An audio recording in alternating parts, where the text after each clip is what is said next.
for partner. What I'm about to tell you is the reason why my parents abandoned a house that had been in our family for generations. It was supposed to be our sanctuary, place of comfort, but instead, it became the source of nightmares that still haunt us today. Anxiety and generate. I battled with depression for as long as I can remember, a constant heavy presence that never quite let me feel at ease. As a child, it was suffocating. I spent most of my time alone, tucked away in my room. Our house was remote, surrounded by dense woods on three sides, with a vast forest separating us from the nearest neighbors. My room was large for a bedroom, situated in the back corner of the house with windows that faced the dark, shadowy woods.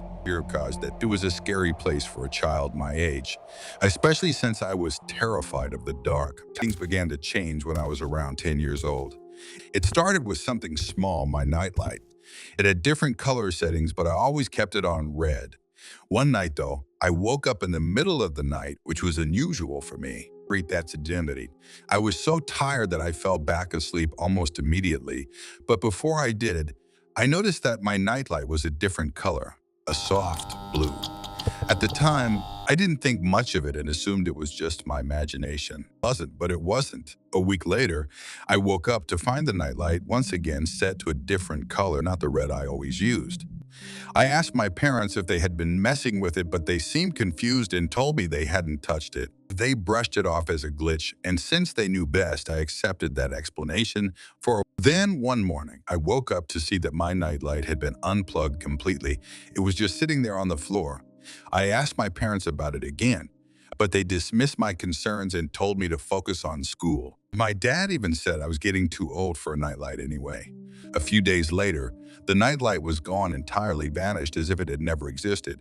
I was convinced my parents had taken it, but they swore they hadn't, as it led to a massive argument, with both sides accusing the other of lying. After that, things seemed to return to normal for a short time. But then, night after night, I started waking up randomly. Each time, I felt a growing sense of dread. After it happened a fourth time in a row, I stayed awake instead of trying to fall back asleep. That's when I heard it, a faint rustling noise coming from my closet. I froze, listening intently, my heart pounding in my chest. I told my parents about it the next day, but they didn't believe me. My dad even checked the closet, but all he found were some old toys and posters. The next few nights were the most terrifying of my life. Like, every time I woke up, I heard that same rustling noise. It felt like torture, knowing something was there, but not being able to see it. I begged my parents to believe me, but they insisted it was just my imagination. In a fit of frustration, my dad dragged me to my room and started throwing toys out of the closet, determined to prove there was nothing to fear. But then he ripped one of the posters off the wall, and we both froze in horror. Behind the poster was a massive hole in the wall, leading into the darkness. My mom screamed when she saw it, and my dad quickly grabbed a flashlight. He tried to peer into the hole, but it was too deep to see where it led. He panic set in as he rushed outside to inspect the exterior of the house. That's when he found it, a small hidden hole at the base of the house, leading straight into the woods. The passageway was narrow and well concealed, running directly from the forest to my room. That night, my mom and I packed our bags and left for my aunt's house. We never spent another night there. My dad stayed behind just long enough to gather our belongings. We moved out shortly after, leaving the house and whatever had been living in the walls behind. I still struggle with the memories of that place. My parents refused to talk about it, and I think they blame themselves for not believing me sooner. But what haunts me most is the thought that someone or something had been inside my room every night for over a month, watching, waiting. I'll never know what they wanted or why they were there. But one thing I do know is, see, where kids come to you with something that doesn't feel right, believe them. Sometimes the monsters in the dark are all too real. I've always had a habit of taking my dog for a walk late at night. It's a routine that's never given me any trouble. A familiar path I could navigate with my eyes closed. We step out into the quiet night, walk through the driveway, past the cul-de-sac parking lot of our condominium complex, and then head back home. It was always the same, peaceful, uneventful, until one night when everything changed. It started like any other walk. The air was cool, and the stars were faintly visible through the gaps in the clouds. I had my flashlight in hand, the same old one I'd been using for years, reliable but dimming slightly with age. I was listening to music with one AirPod in, keeping the other ear free just in case I needed to hear something unusual. It was something I'd always done, just a small precaution, though I'd never really expected to need it. As we approached the parking lot, the familiar crunch of gravel underfoot was the only sound I paid attention to until I heard something else. It was faint at first, almost drowned out by the music in my ear, a voice distant and unclear as if it was carried on the wind. At first, I thought it was just my imagination, maybe even a trick of the song I was listening to. But something about it made me pause, stop walking, pulled out the AirPod, and stood still. My dog sniffing idly at the grass near me. The night was quiet, eerily so. The kind of quiet that makes you hyper-aware of every little sound, every rustle of leaves, every distant hum of the city beyond. I strained my ears, waiting to see if the voice would come again. For a moment, there was nothing, just silence, so thick it pressed down on me like a weight. And then there it was, a voice faint but unmistakable ahead of me in the darkness. I doubt what it was saying, but the tone was clear. It was a call for help. My first instinct was to move toward it to see if someone needed assistance, but something held me back. The voice was wrong somehow. Yeah, it wasn't just faint. It was muffled, like someone speaking through a thick cloth or from behind a barrier. And there was something else, something that sent a chill down my spine. The voice, it didn't sound entirely human, ignoring the knot forming in my stomach. I continued walking, carefully shining my flashlight around. The beam cut through the darkness, illuminating the cars parked haphazardly in the lot, their shapes casting long, distorted shadows. Something felt off, but I tried to convince myself it was nothing. Maybe a kid was playing a prank, or maybe someone's voice was distorted by the wind. But then I heard it again, clearer this time. It was a muffled cry for help, the voice of a child, or so it seemed. My heart sank. Great the Edie's. I froze, unable to move as my mind raced with possibilities. The voice echoed through the parking lot, but there was no child in sight, no one at all. It was just me, my dog, and that eerie disembodied voice. I pointed my flashlight everywhere, desperately searching for the source, but the voice continued, repeating the word help over and over. Each time, it sounded less like a child and more like something imitating one, something not quite right. The more I listened, the more I noticed how unnatural it was. The voice lacked the urgency, the emotion that you would expect from someone in distress. It was flat, almost robotic, as if the speaker wasn't truly in need, but merely repeating the words without understanding them. It was as if the voice was trying to lure me in, trying to pull me closer into the shadows between the cars. My dog, who had been sniffing around obliviously, suddenly tensed. His ears perked up, his body stiffened, and he stared into the darkness where the voice had come from. That's when it hit me. This wasn't just a cry for help, it was something else, something trying to lure me closer. The realization sent a jolt of fear through me. This wasn't a child in trouble. It was something pretending to be. Holy panic surged through me. My instinct screamed at me to leave, to get away as fast as possible. Without thinking, I grabbed my dog's leash tighter and turned on my heel, bolting back toward the safety of my home. The voice still echoed in my ears, growing more distorted, more inhuman with every step. It was as if the thing, whatever it was, knew I was leaving and was trying to reel me back in. Except when I finally made it inside, my heart was pounding so hard I could feel it in my throat. I tried to explain what had happened to my mom, but she didn't believe me. She thought I was just being paranoid, overreacting to a simple noise in the night. But I knew what I heard. That voice wasn't right, and it still haunts me, echoing in my mind. It says I spent hours that night replaying the events in my head, trying to make sense of them. I kept asking myself the same questions over and over. Why was the voice so muffled? Why did it sound so unnatural? Was there really someone out there in need, or was it something darker waiting for me in the shadows? The thought that I might have walked straight into a trap chilled me to bone. Even now, I still don't have the answers. Maybe it was all just in my head, a trick of the night in my imagination. Or maybe it was something real, something I narrowly escaped. Whatever it was, it still disturbs me to this day. Now, every night when I take my dog out, I can't help but listen for that voice, dreading the day I might hear it again. My name is Leo, and if I'm honest, I'm a bit lost. Life hasn't exactly been kind to me lately. I'm stuck in this never-ending spiral of family problems that seem to multiply by the day, friends who become strangers to me, and a future that feels more like a black hole than a path forward. The closer I get to graduating college, the more I feel like I'm on the edge of something I can't see, but it's there, looming, waiting for me to fall into it. Last year, in an attempt to escape everything, I found myself wandering the streets of Berlin. It was supposed to be an adventure, a way to clear my head and figure things out. Instead, it turned into something I never expected, something that still haunts me to this day. I remember the night vividly, though part of me wishes I didn't. I had spent most of the evening in a small, dimly lit bar called Ruya. It was the kind of place where the lights were low, the music was soft, and the drinks were strong. Just what I needed to drown out the noise in my head.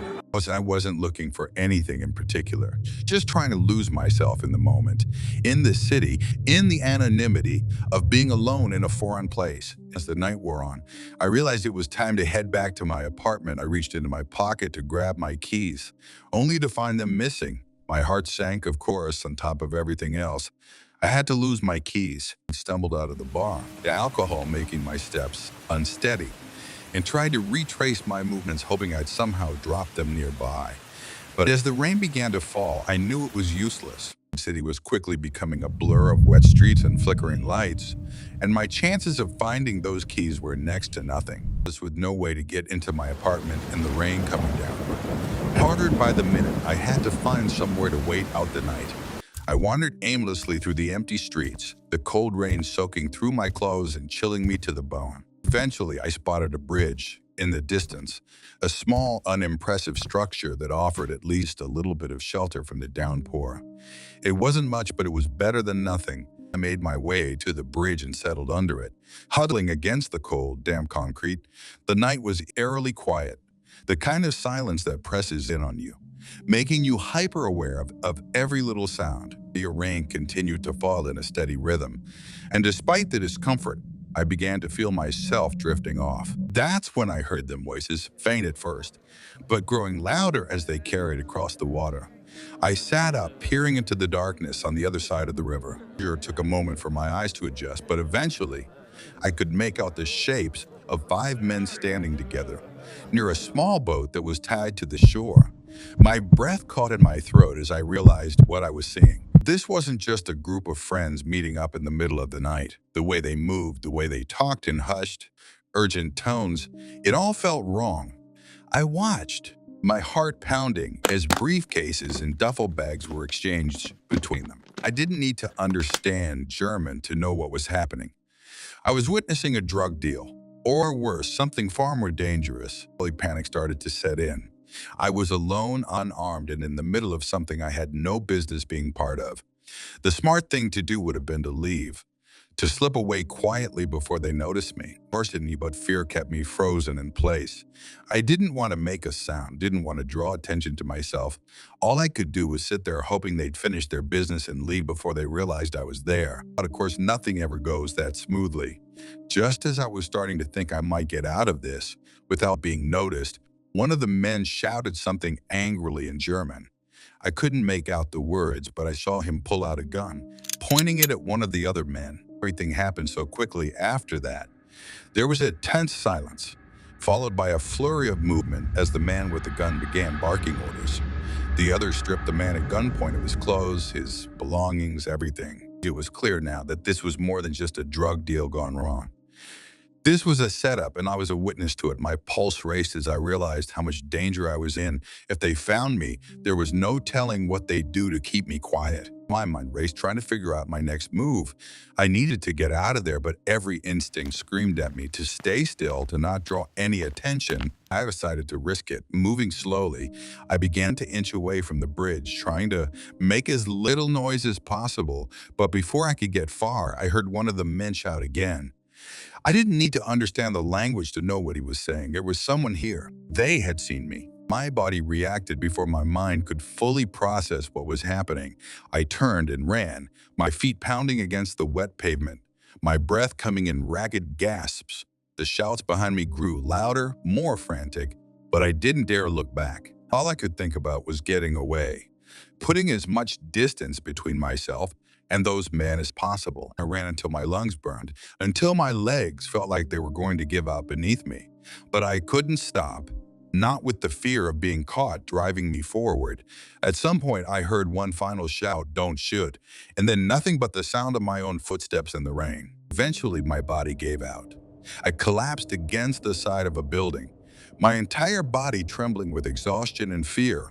My clothes were soaked through, my skin numb from the cold, but I didn't care. The founder passes on as alive. Somehow I had managed to escape as I sat there trying to catch my breath. The reality of what had just happened began to sink in. I'd been so close to losing everything, my life, my future, whatever it was that I was still searching for. The thought of it made me feel sick to my stomach. How had I ended up here? How had everything gone so wrong? The rest of that night was a blur. I eventually made it back to my apartment. Though I have no memory of how I got in, I must have found a way, or maybe someone let me in. I can't remember. All I know is that by the time I collapsed into bed, I was more exhausted than I'd ever been in my life. The sleep didn't come easy. Every time I closed my eyes, I saw those men, heard the shouts, felt the terror of being chased through the streets. Berlin was supposed to be an escape, a way to clear my head and figure out my life. Instead, it had left me with a memory I couldn't shake. A memory that haunted me long after I returned home. Even now, months later, I still think about that night. Sometimes I can still feel the cold rain on my skin, hear the echo of my footsteps as I ran for my life.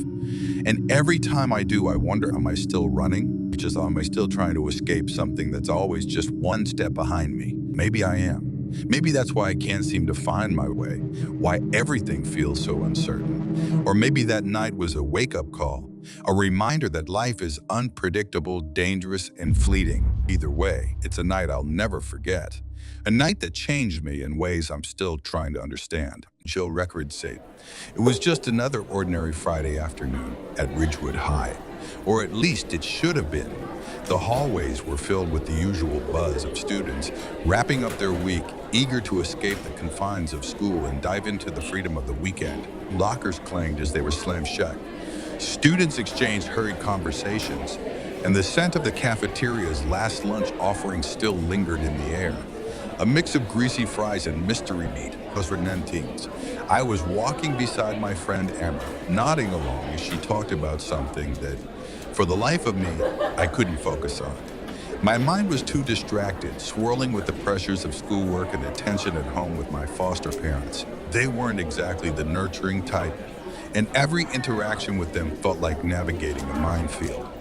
All I wanted was to get through this day, to get through this week, without any more drama. As we passed the lunchroom, I suddenly felt an urgent need to use the bathroom. It was one of those moments that came out of nowhere, hitting you like a ton of bricks. I turned to Emma and asked if she needed to go too, but she shook her head, telling me she'd just wait for me outside. With a quick nod, I headed down the corridor to the nearest bathroom. It was one of the larger ones, the kind that was usually bustling, with girls chatting, fixing their makeup, or taking a break from the chaos of the day. But as I pushed the door open and stepped inside, I was immediately struck by how quiet it was. The fluorescent lights buzzed overhead, flickering slightly as if they were straining to stay on, casting a dull, sterile light over the empty stalls and sinks. Not a single person was in sight. It was strange, given that this bathroom was almost always occupied. I paused for a moment, the oddness of it all making me uneasy, but then I shrugged it off. Maybe everyone was just busy with their last classes or eager to head home. After all, it wasn't like something as mundane as an empty bathroom was worth getting spooked over. I walked into a stall, letting the door close behind me with a creak. The metal latch clicked into place, and I settled down, trying to shake off the weird feeling that had crept up on me. As I sat there, my mind wandered back to the endless list of things I'd do. Homework, chores, avoiding the inevitable arguments at home. I sighed, rubbing my temples as if that could somehow ease the stress. And then I heard it. The bathroom door swung open with a loud creak, the sound echoing off the tiled walls, followed by a sharp slam as it closed. Someone had entered, but what struck me was the abruptness of it. The way the door had almost been thrown open, like whoever it was had come in with purpose. But after that initial noise, there was nothing. No footsteps, no shuffling of bags, not even the sound of someone heading to a stall. Just silence. A cold shiver ran down my spine, but I tried to brush it off. Maybe it was just someone who had quickly ducked in to hide from a teacher or admin. Ear gaze and wasn't uncommon for kids to sneak away to avoid getting caught for something. Still, the silence that followed was unnerving, as if the air itself had thickened with an unspoken tension. Say I focused on finishing up and stood to button my jeans, my eyes drifting to the walls of the stall. Like most school bathrooms, the walls were covered in graffiti, messages scratched into the paint, written in pen or markers, some fresh, others faded with time. There were the usual rants about teachers, declarations of undying teenage love, and even a few cryptic symbols that looked like someone had tried their hand at being mysterious. My eyes skimmed over the words, trying to distract myself from the unease building in my chest. Then I heard the door again. It creaked open slowly this time. And then I heard it close. I assumed that whoever had come in earlier had left, but there was still no sound of movement, no footsteps echoing off the tiles. Just that same oppressive silence. It felt like the walls were closing in on me, like the air was being sucked out of the room. I took a deep breath, trying to calm my nerves and unlock the stall door. As I stepped out, I immediately spotted Emma by the sinks. She was standing perfectly still, staring at me with a look that sent a wave of cold dread through my body. Her face was pale, her eyes wide with something I couldn't quite place. Fear, confusion, disbelief. It was like she had just seen a ghost. I forced a smile, trying to shake off the growing sense of unease. "What's up with you?" I asked, attempting to keep my tone light, but the words felt heavy, forced. Emma didn't answer right away. She just kept staring at me, her mouth slightly open as if she was struggling to find the right words. Finally, she spoke, her voice barely above a whisper. "Who was that standing right behind you in the stall?" Her words hit me like a punch to the gut.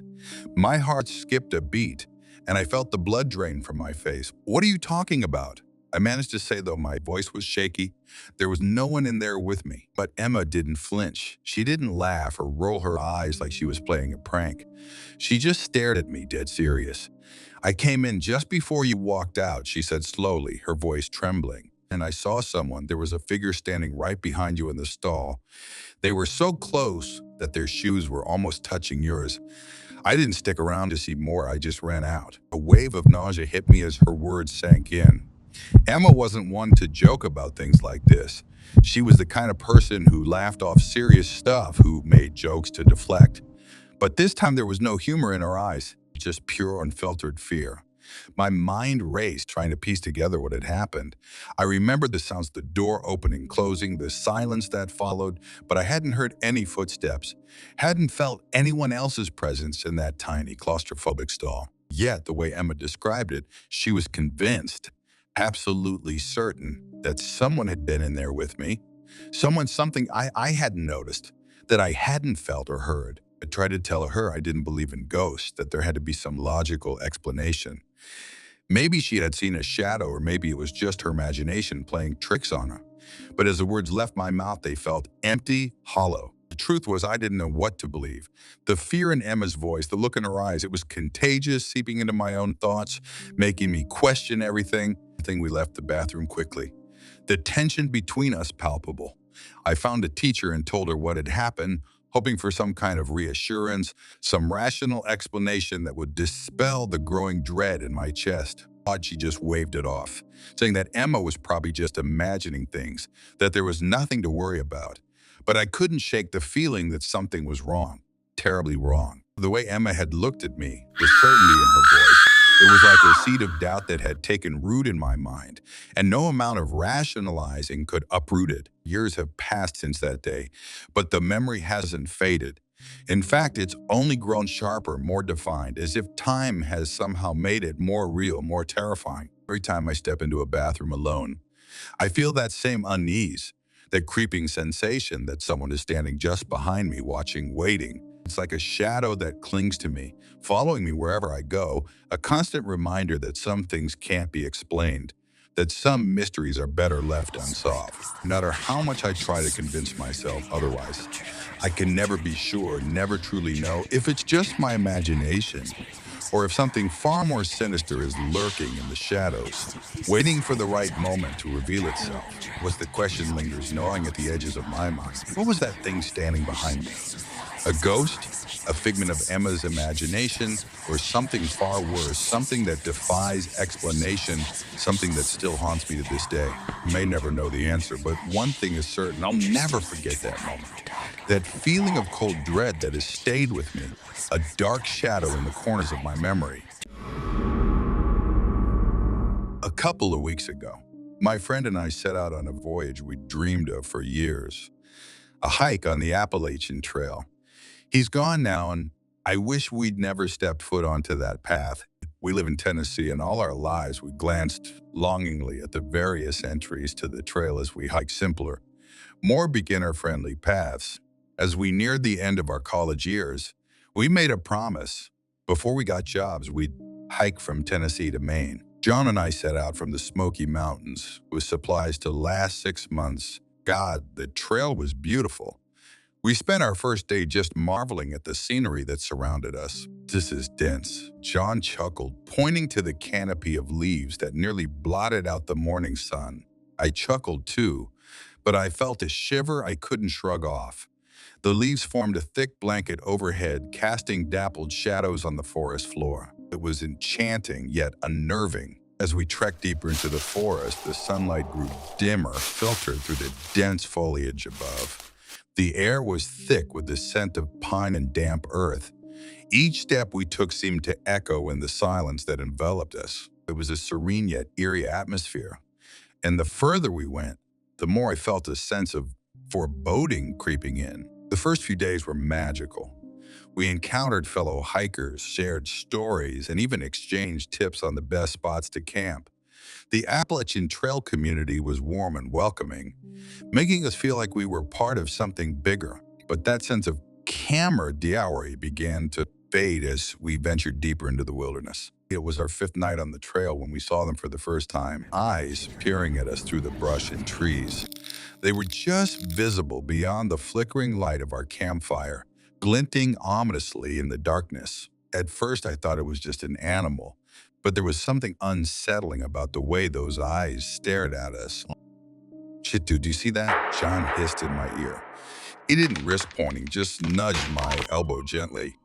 I was dead tired from our trek that day. We'd done a solid 18 miles. Not that it matters now. Off the trail, maybe a few hundred yards away, I spotted the eyes myself. Just one pair peering at us through the undergrowth. A bear, I thought. Man, John groaned, the fear so palpable I could almost feel the sweat breaking out on his skin. I felt no better. The eyes stared back, unwavering and menacing. It's an awful feeling being hunted, being prey. I had never felt anything like it before.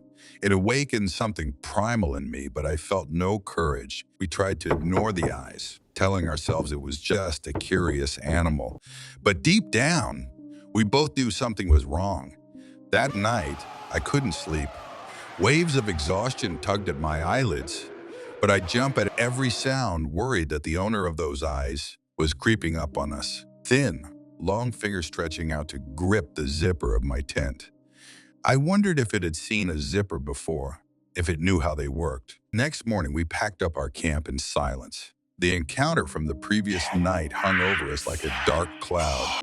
We hiked in near silence, every rustle of leaves and snap of a twig putting us on edge. The forest, once a place of beauty and adventure, now felt like a sinister maze. We made it 2 days before we saw them again.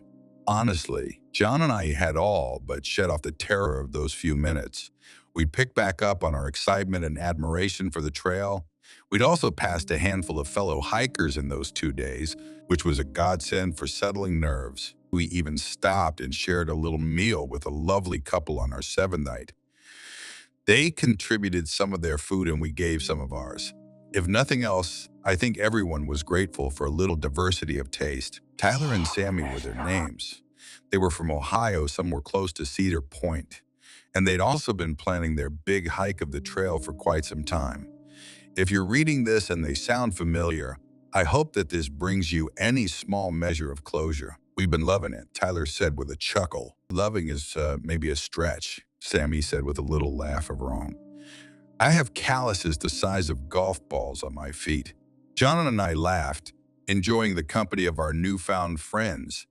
Dusk dragged darkness over our little group, and everyone knew it was time to part ways. Tyler and Sammy had begun up in Maine and seemed eager to reach their destination in Georgia. You guys got this.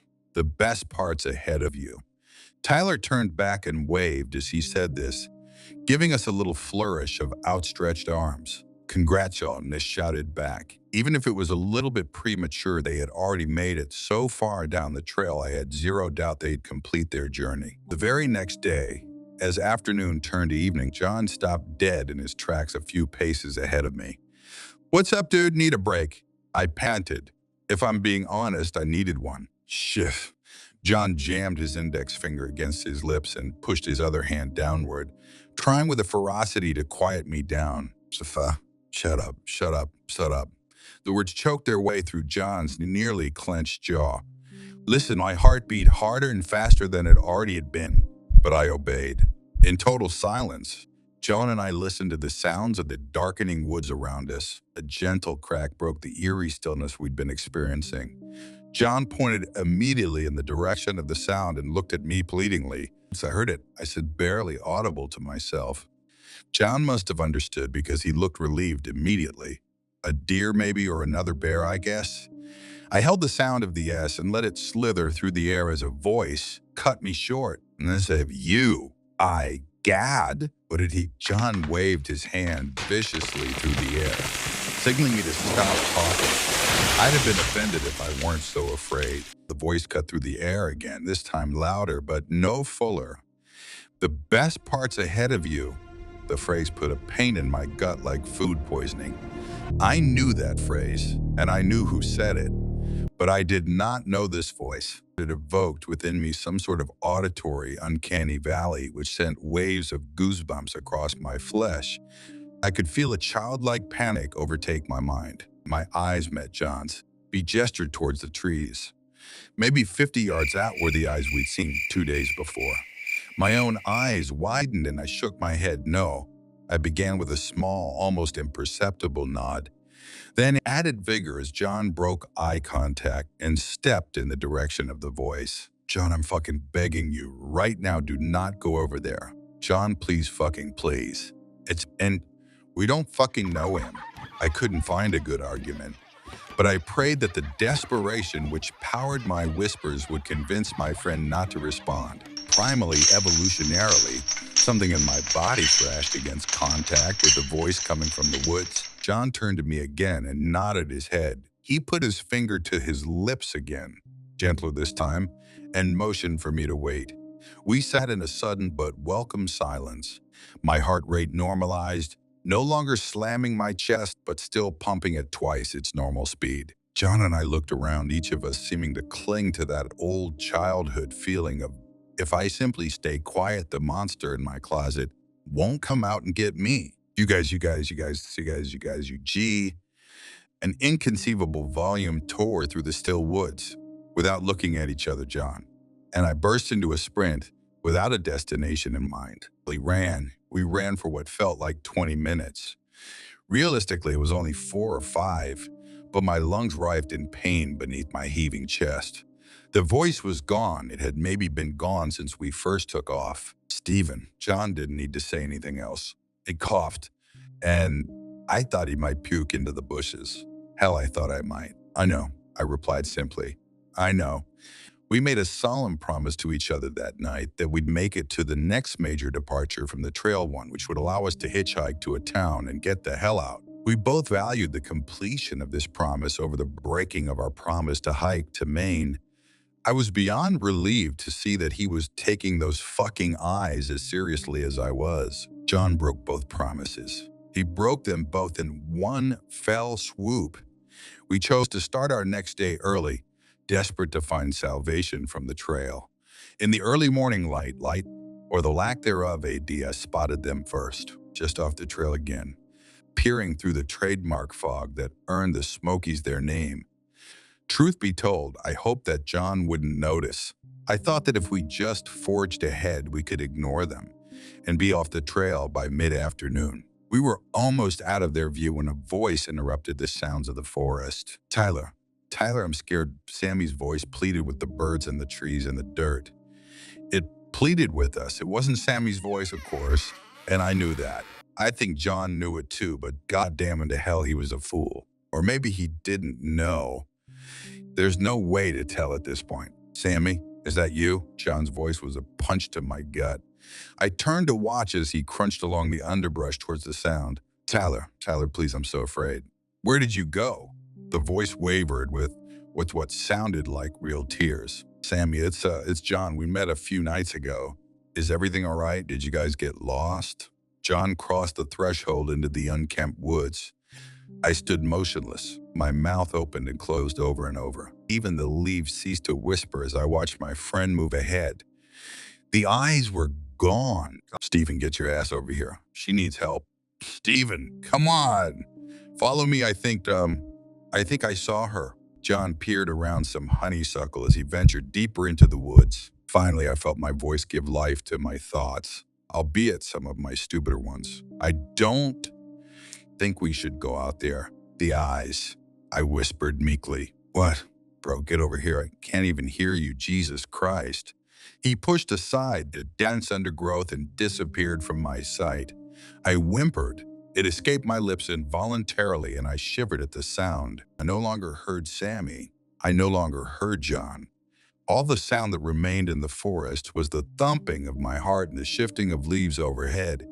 I didn't dare move for fear of betraying my location. All that I could manage was to stare stupidly at the place where John had just. The voice cut through the silence. Stephen, get over here. Follow me. John's voice sounded like it was just on the other side of the thicket he'd pushed past. Of course it wasn't John. His tone, the way that he ended his sentences, it sounded as if someone had simply recorded and played back John's voice. There was no urgency, no exclamation to mark his intensity. He pleaded, but his voice did not. I said nothing.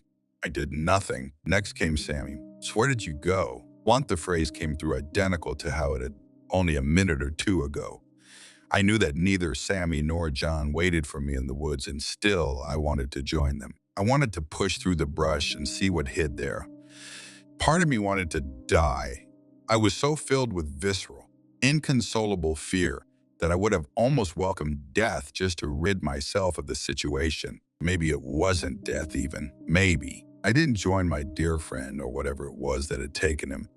I stood silently as tears ran down my face in steady streams. I don't know how long I stood there, as the passage of time was marked only by the sun and John as Sammy's descent into madness. Stephen followed with Jesus Christ. Christ Jesus Stephen. Then it was Sammy's turn. I'm afraid. I'm Tyler, afraid. Tyler where? Afraid. Tyler afraid. I'm Sua. Sometimes they ended with guttural grunts and other excruciating noises. Their calls alternated but never overlapped. I stood and listened with dead ears until they finally stopped. Dusk had fallen and my entire body was numb. I let the silence wash over me like forgiveness while I waited. Though part of me trusted that the sudden departure of the voices meant safety. Utter darkness had filled the sullen forest before I risked my first movement in hours. One step, just enough to count symbolically. And then I froze again. Only the crunch of leaves under my foot responded to me. Blissful, terrifying silence prevailed. I continued like this, taking only small steps until I felt I couldn't stand it any longer. I steeled myself, ground my teeth, and took off in a sprint. The unknown that surrounded me filled my mind with eldritch horrors. Things lurked in the trees. Real or imagined, I'll never know. Yellow, sickly eyes peered out from the undergrowth to meet my blurred eyes. I cried as I ran, choking on harsh air that filled my chest with an excruciating chill. I didn't stop until a root caught my foot and sent me crashing into the ground. I must have laid there crying for hours because when I finally collected myself enough to experience the world around me, light had crept back through the trees.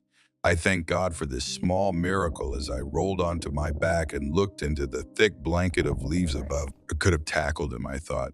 I could have tackled him the moment I saw him head for the voice. I knew his dumbass would go, and I knew how it would end. I did not afford myself any forgiveness at the time. I still don't. I picked myself up off the ground and walked, having no other choice. I knew only a few things for sure. John was most likely dead. I needed to leave the forest, and the way I came had at one point housed the Yellow Eyes. My goal was to make it to the nearest road and wave down a passing car. I didn't know when that would be or if anyone would pick up a solo hitchhiker in the woods of Appalachia, but I had to hope. As I came over top of a small hill on the path, I heard another voice. It was another one familiar to me, heard first only a few days prior. The best part, the words slithered out of the woods, as real and tangible as a snake. They curled around my mind as I listened, strangling my thoughts and ceasing all else. I didn't bother to stop moving. In fact, I sped up. I kept my head down, but I could feel Yellow Eyes watching as I moved. The best parts ahead of you. Tyler's voice was insistent. It demanded I listen. Still, I walked. The best part. Tyler's voice warbled and let loose a small growl. I was shaking, but I would not stop. The best parts ahead. Had best part. The best part said, I almost threw up as the words echoed around me. The best part is the head, I thought. The best part is their head. Bile tore at my throat, burning as it bubbled its way towards my mouth. I forged ahead as I was taunted, never looking back at nor speaking to the monster in the trees. Then came John. Ah, bro, it's John, help. Sobs racked my body again as I began to jog. The voices kept a steady pace to my right, always just out of sight but never out of earshot. Just as I ran out of my adrenaline-fueled energy, I broke out of the trees onto a road. Across the empty highway was the re-entrance to the Appalachian Trail. As inviting as it was foreboding, the voices had become such a constant harassment that I hardly noticed their departure. They had begun to fill in the soundscape, the same way birds or crickets might. As I stood on the hot asphalt of an unknown road, I realized that I no longer heard anyone. Emboldened by what felt like safety, I risked a glance back at the trees behind me. Shivers ran the length of my body as my eyes met its. Sick and yellow, they stared, somehow emanating hatred and indifference all at once. I want to lie and say that I held its gaze, but I did not. I felt a deep understanding of death, and I looked away, back at the road before me. I did not dare look again, nor did I venture off of the road. Instead, I straddled the yellow line and walked. I walked until my legs gave out. My knees buckled, and the weight of my backpack pushed me to the ground. It wasn't long before a car pulled up beside me. It was a Toyota Corolla. The paint job had been red once, but years of use had dulled and rusted it to a hapless brown. I'd never seen a car so beautiful in my entire life. The man who invited me in had questions, lots of them, but seemed to pick up on my shell-shocked nature. I'm guessing he just thought I was another failure to complete, someone who couldn't finish the trail and had to tap out. I chose to let him believe so. When he asked where to take me, I said only 2 words, police station. It took us maybe 20 minutes to get there, and in that time, I gave up on justice. I knew what would happen if I told the truth. I would argue. They would tell me I imagined things. Maybe they'd even suspect things of me. I didn't want to go to an asylum, and I didn't want to be a mockery. What I wanted most was to get John back, but I knew that he was gone. The police had all sorts of questions. How John and I got separated. If I knew exactly where he'd fallen off the path. If I knew for sure he was dead, and many more. I told him that he left the trail because he thought he heard someone in trouble. True. And that he fell down a steep drop he hadn't seen on True. I said that I went to check on him in True and that I knew he was dead. True. I found that this balance of truths and untruths gave me some measure of comfort, an oasis of honesty within my desert of lies. The most important thing now was to discourage anyone from going to find him, and to make certain that I did not provide his family any false hope. Eventually, the police let me go, And they even offered to provide me transport back to where we started in Tennessee. An officer drove down with me so that he could be the one to tell John's family. I asked that I join him. The hours I spent with him were the most painful I've ever experienced, filled with agony and lies. Much to my chagrin, his sobbing mother, a woman who'd been around for almost all of my life, begged the officer to send a team to recover John's body. I wanted to argue to try to prevent anyone from ever being victim to those eyes again. But what could I say? It's been a few weeks now. I'm not sure what happened to that task force, but I can guarantee they never found John's body. I only hope that everyone made it back okay. I don't have the heart to look into it. In the time since people from my town have started to go missing, a serial killer, they've labeled it. The Collins Street Killer.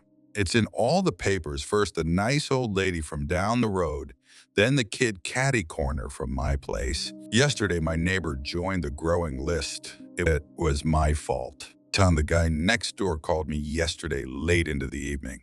Hey, Steven, how you holding up, man? Just, going day by day, I guess. I tried not to let my defeat be heard. You staying safe. You know, with all the disappearances, Tom was beating around the bush. Yeah, Tom, I'm safe. How about you? I looked in my bathroom mirror, trying not to linger on the bags beneath my eyes. I'm good. Yeah, I'm good. Thanks. Hey, I really don't want to upset you. I know you've got a ton on your mind already, but do you hear something out back? He waited for my response. My stomach hurt so badly I couldn't speak for a moment. Hear what, Tom? I know how it sounds. I swear to God I know how it sounds, but I keep hearing John. There was a long pause out behind our houses, somewhere in the trees. I swear he's saying your name, Stephen. I grit my teeth against the pain in my gut. Tom, I need you to hear what I am about to say. It is very important that you listen to me. Tom chuckled, a nervous laugh escaping his lips. I don't... Well, Tom, seriously, I'm interrupted. Do not, for any reason, step into the woods. John is not out there. He's dead. Do you hear me? John is dead. And whatever you think you're hearing, you are not hearing that. I didn't mean to be cruel, but I couldn't stand the thought of another person losing their life. I knew what waited in the tree line behind our houses, and I knew that to engage with those fucking yellow eyes was a death sentence. Yeah, no, you're right. I know that. I just thought you might want to know. Just in case. There is no just in case. Tom, God damn it, there is no just in case. John is dead. Just stay your ass inside. I hung up the phone. I felt horrible immediately, but I didn't know any other way to get the message through. Hands shaking, I walked to the fridge and grabbed a bottle of Tito's. I took a shot and chased it with lemonade. I took another shot, then another. It wasn't long before the bottle was empty. When I woke up this morning, hungover and sweaty, the police were next door. Tom was gone. I'm writing this because as I sit on my back porch and look out to the woods, Tom is calling out. Need help? He asks. The question was surely to John, asked into the void late last evening. By the way, it says, Tom, God bless his naive soul. Should you find this post and think that I'm insane, torn up over the loss of my best friend, maybe driven mad by having left him for dead in the Appalachian Mountains, it doesn't matter. Just promise that you'll never interact with the yellow eyes. You can promise it to me. You can swear it to God. I don't care. Do not speak with the yellow eyes in the woods. I'm going out there here in the next few minutes. I hope it's swift, painless. I hope that my voice doesn't haunt the woods of my town, and I hope that it never lures an unsuspecting victim to their death. The eyes have followed me, and they won't stop until they have what they want. I'll say to everyone what I will say as I enter the woods. Pause, don't follow the eyes. They are ancient and hungry, and they will never let you go.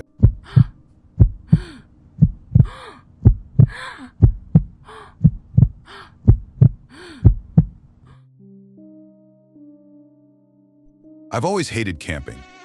The idea of sleeping on the ground, getting bitten by mosquitoes, sweating into a sleeping bag, none of that sounds like fun to me. But beyond the discomfort, the thought of sleeping outside, in the woods, with no protection from whatever might be lurking out there terrifies me. It wasn't always like this. When I was a kid, a family outing turned into a nightmare when a rabid dog attacked us in the middle of the night. Ever since then, camping has been off my list. But not for my older brother, Paul. He told me he only ever felt truly alive when he was outdoors. Paul and I were close, but no matter how hard he tried, he couldn't convince me to join him on his camping trips. I wanted to, but the fear was too much. Everything changed when he was diagnosed with ALS, or Lou Gehrig's disease. I was living across the country, studying journalism, and was spared the worst of his deterioration. But then he called me. He wanted to go backpacking one last time. He had always dreamed of hiking the Appalachian Trail. He knew he couldn't do the whole thing, but he wanted to at least walk part of it while he still could. How could I refuse? During fall break, I flew home to make it happen. When I saw him, I almost cried. My strong, confident brother now needed crutches to walk. His arms were thin as sticks, his legs bent and contorted. He looked so fragile. I didn't know how we were going to do it, but Paul was determined. We planned to walk 7 miles the first day, camp overnight, and walk 5 miles the next day where our mom would pick us up. He insisted on being as independent as possible. Separate backpacks, separate food supplies, even separate tents. We started out, and it quickly became clear Paul had overestimated himself and underestimated the trail. There were times I had to almost carry him over the rocky inclines, and he needed to rest every 15 minutes. We barely made it 3 miles before the sun set, and we had to make camp. Paul seemed to be enjoying the trip, which was good, because it was pure hell for me. I wasn't in the best shape either, but the worst part was the constant anxiety about the night ahead. The sun had set, and my nerves were getting worse. We set up our tents and started a fire, the only source of light in the enveloping darkness. I had hoped for a calm, quiet evening, but the woods were restless. The wind picked up, spraying sparks and ash from the fire. We cooked, ate our food, toasted marshmallows, and then said goodnight. I crawled into my sleeping bag, listening to the wind howling through the trees. I knew I wouldn't get any sleep, so I pulled out a bottle of prescription sleeping pills I'd taken from my mom's medicine cabinet. It said to take 2, but I took 5. It wasn't long before I felt the drugs pressing on my brain like a heavy blanket, and I fell into a deep sleep. I had a vivid nightmare. I wasn't in my body, just an observer, looking down at swirls of darkness surrounding a blurry red sphere. Suddenly, there was a deafening pop, and I realized the sphere was a giant latex balloon deflating. It had a sizable hole, and someone was crawling inside it. It was Paul. The balloon continued to deflate, shrinking around his body. The latex conformed to his face. He was screaming, "Help me, help me." I can't breathe. His hands clawed desperately at the latex, but he couldn't break through. I couldn't move, couldn't cry out. I could only watch in horror. Finally, the image faded into darkness, and that's all I remember. I woke the next morning with a massive headache. I remembered the dream and realized it was about Paul and his illness. The balloon was his disease, pressing down on him from all sides. I felt anger and sadness. I glanced at my watch. 11 o'clock. We were supposed to hit the trail 3 hours ago. Paul said he'd wake me if my alarm didn't. Panic set in. I threw on my pants and bolted from the tent. "Paul!" I screamed, "Paul! Paul!" A massive tree had fallen on his tent during the night, collapsing it and trapping him inside. The nylon was wrapped tightly around his body like a cocoon. I tried to lift the tree, but it wouldn't budge. I grabbed a knife from my pack and cut through the material, freeing his face. His eyes were wide with fear. His hands were curled on either side of his head like he had been trying to rip through and free himself. He was stone cold. I ran back to my tent, grabbed the bottle of sleeping pills, threw it into the woods, and collapsed in tears. It's been a few weeks now. I don't know what happened to the search team, but they never found Paul's body. I only hope everyone made it back okay. I haven't had the heart to check. Since then, people from my town have started to go missing. They're calling it the work of a serial killer, Hay Collins Street killer. It's in all the papers. First, the nice old lady from down the road, then the kid who lived across the street. Yesterday, my neighbor Tom joined the growing list. It's my fault. Tom called me last night. "Hey, Steven, how you holding up, man?" "I'm just taking it day by day." I tried to keep the despair out of my voice. "You staying safe? With all these disappearances?" "Yeah, Tom, I'm safe." "How about you?" I looked into the mirror, trying not to focus on the bags under my eyes. "I'm good. Thanks. But hey, I really don't want to freak you out, but have you heard something out back? It sounds like Paul, somewhere in the trees. I swear he's saying your name, Steven." I gritted my teeth. "Tom, listen to me very carefully. Do not, for any reason, go into the woods. Paul is not out there. He's dead. Do you hear me?" Tom chuckled nervously. I know. But it really sounds like him, just in case." "There is no just in case, Tom. Paul is dead. Stay inside." I hung up. I felt terrible, but I had to be blunt. Hands shaking, I grabbed a bottle of vodka and took a few swigs. When I woke up this morning hungover and sweaty, the police were next door. Tom was gone. I'm writing this because as I sit on my back porch and look out at the woods, I can hear Tom calling out. Need help, he asks. His voice echoes through the trees, pleading. It's eerie, haunting, and all too familiar. Don't follow the eyes, I whisper to myself. They are ancient and hungry, and they will never let you go. I know what I have to do. The eyes have followed me, and they won't stop until they have what they want. I'm going out there soon. I hope it's swift and painless. I hope my voice doesn't haunt these woods, luring more unsuspecting victims to their deaths. As I step into the woods, the familiar fear grips me again. The wind whispers through the trees, and the darkness closes in around me. I walk slowly, each step feeling heavier than the last. My heart pounds in my chest, echoing the relentless rhythm of the forest. I think about Paul. How he loved the outdoors, how he wanted this final adventure. I think about the nightmare, the balloons suffocating him. The disease that took him away from me. I can almost hear his voice, encouraging me, telling me to be brave. The trees loom above, their branches reaching out like skeletal fingers. The underbrush crackles underfoot, each sound amplified in the stillness. I can feel the eyes on me, watching, waiting. Paul, I whisper, hoping somehow he can hear me. I'm sorry. A rustle in the bushes ahead makes me freeze. My breath catches in my throat. The eyes, glowing faintly in the darkness, stare back at me. They seem to flicker, almost alive with hunger. I'm here, I say, my voice barely more than a whisper. Take me. Leave the others alone.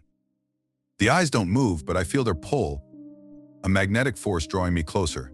I step forward, my legs trembling, my heart racing. The wind picks up, howling through the trees, as if the forest itself is warning me to turn back. But I can't. I won't. I'm done running. I take another step, then another, until I'm standing right in front of the eyes. They're closer now, almost tangible. I can see the malevolence in them, the insatiable hunger. I'm not afraid, I whisper, more to myself than to them. I'm not afraid. The eyes blink, and in that moment I see Paul's face. Not the face twisted by disease, but the strong, confident face of my brother. He smiles at me, and for a moment I feel a sense of peace. And then, darkness.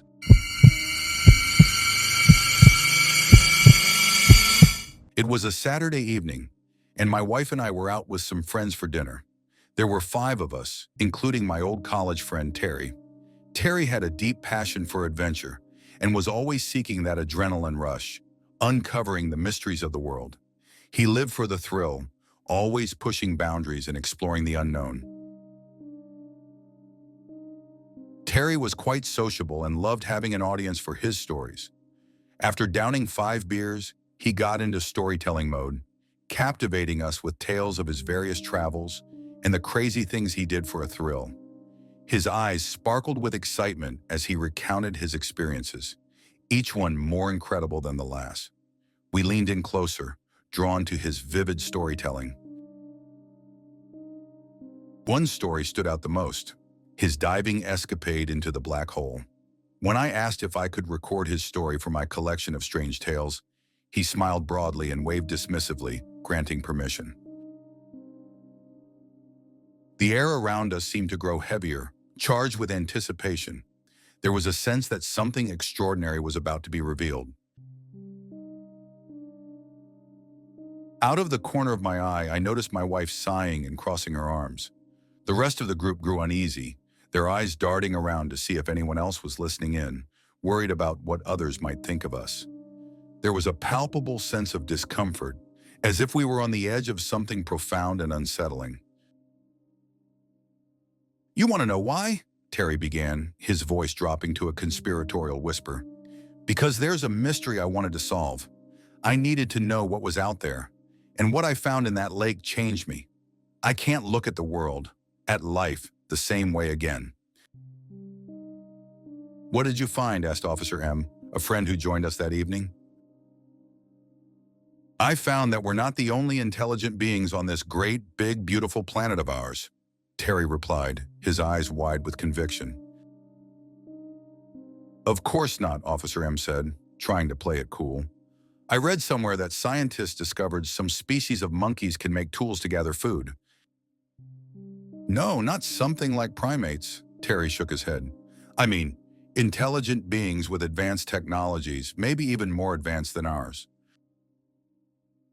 And these intelligent beings are in the black hole? Officer M asked, skepticism evident in his tone. The others at the table laughed except for Terry, whose face remained serious. Laugh all you want, Terry said, his expression unchanging. But I'm telling you the truth. Okay, then tell us what you saw, one of our friends urged, intrigued despite their initial disbelief. We've all heard stories about the lake since grade school, right? Terry began. Everyone nodded and murmured in agreement. Some say they've seen lights and objects fly out of the water.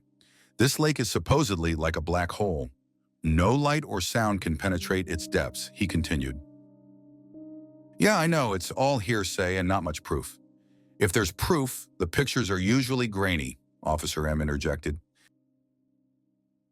About 5 years ago, I visited the lake for the first time, Terry said, his voice taking on a nostalgic tone. The sun was setting, and I was all by myself, camping near the water. The sky was painted in shades of orange and pink, and the water mirrored the colors, creating a serene, almost magical atmosphere. Out of nowhere, something washed ashore.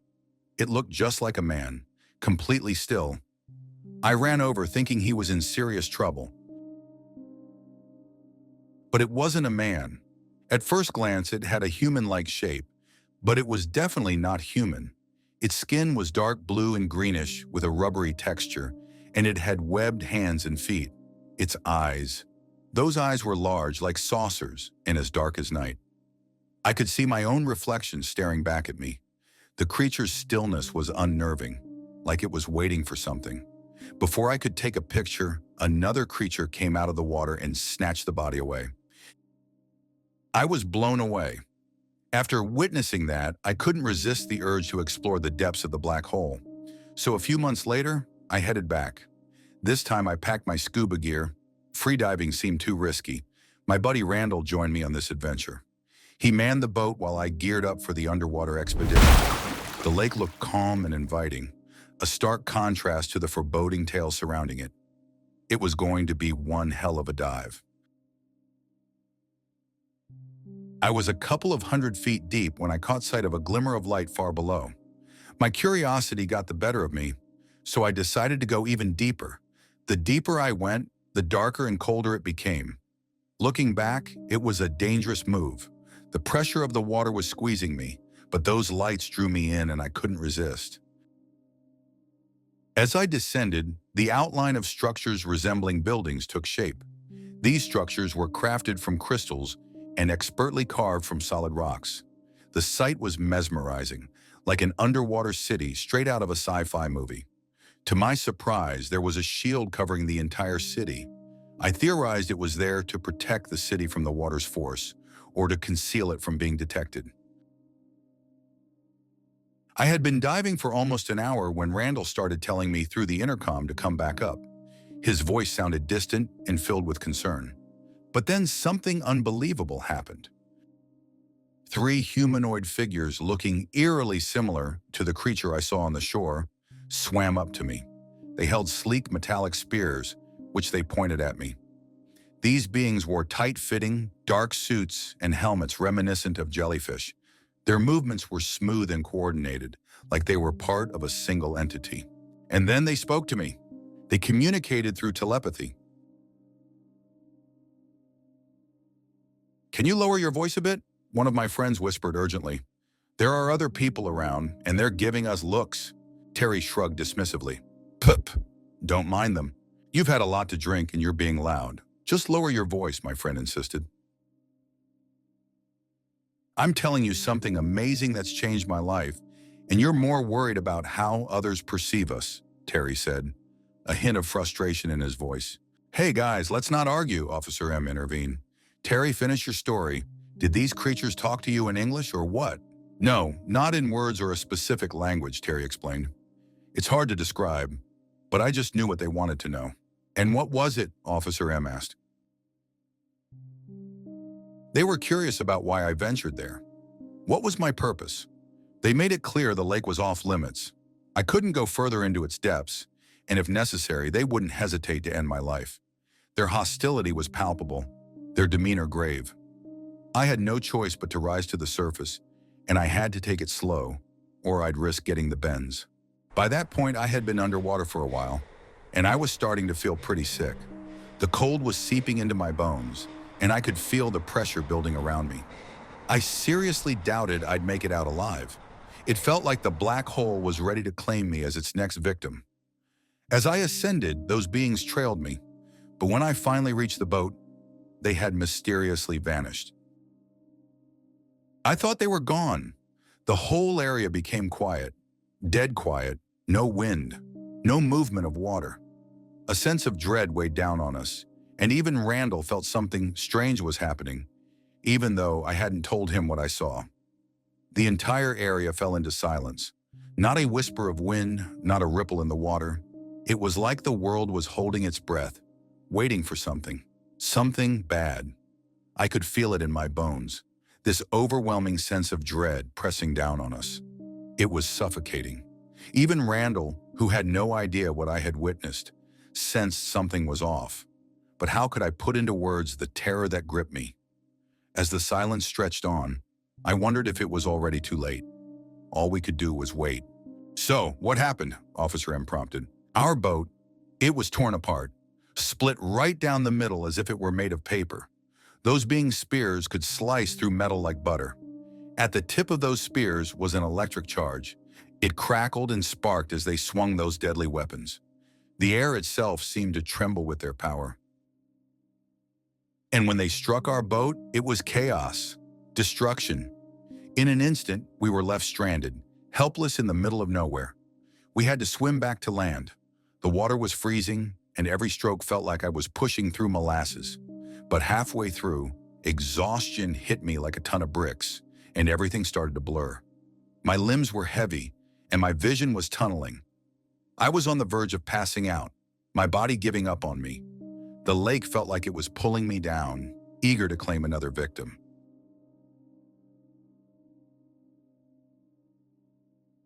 Randall knew I couldn't make it on my own, so he took on the burden. He carried me, struggling through the water, his own strength wearing out. Every stroke, every gasp for air was a battle for survival. I clung to consciousness, praying I wouldn't be swallowed by the darkness. It was terrifying, knowing I might never wake up again. The shore seemed miles away, a distant, unreachable sanctuary. When we finally dragged ourselves onto the shore, we collapsed, gasping for breath. The cold air stung our lungs, but we were alive. Barely. Randall lay next to me, his chest heaving, eyes wide with shock and relief. We didn't speak for a long time, just lay there, listening to the eerie silence of the night. A server interrupted our intense moment with a cheerful voice. "How are we all doing here, folks? Are the food and drinks to your liking?" We jolted back to the present, the server's cheerful voice a stark contrast to Terry's harrowing tale. "Yes, everything is lovely." "Oh, I'd like another glass of wine, please," Terry said, managing a weak smile. He then continued, "I haven't been back to that lake since, but sometimes in the dead of night, I hear those whispers again. Maybe it's just my imagination, or perhaps those beings are trying to reach out to me. Whatever it is, it's a constant reminder that some mysteries are better left untouched." As we sat there, absorbing Terry's story, I couldn't help but feel a chill run down my spine. The vividness of his tale, combined with the setting sun casting long shadows around us, made it hard to dismiss his words. Maybe there were things in this world that defied explanation, things that lurked just beyond our understanding. We finished our dinner in a subdued silence, each lost in our thoughts. The normalcy of our surroundings felt like a fragile facade, hiding the unknown depths that Terry had described. As we left the restaurant and headed home, the weight of his story lingered, a reminder that the world is full of mysteries, some of which we may never fully comprehend. That night, as I lay in bed, I couldn't shake the feeling that there was more to Terry's story than mere fantasy. The image of those dark, saucer-like eyes haunted my dreams, and the whispers of the ocean seemed to follow me even in my sleep. The next morning, I awoke with a sense of unease, the line between reality and fiction blurred by the vividness of Terry's tale. Life went on as it always does, but the memory of that evening stayed with me. Occasionally, I would catch myself glancing at the horizon, half expecting to see something extraordinary. And every now and then, I would hear the faintest whisper in the wind, a reminder of the mysteries that lie just beneath the surface of our world.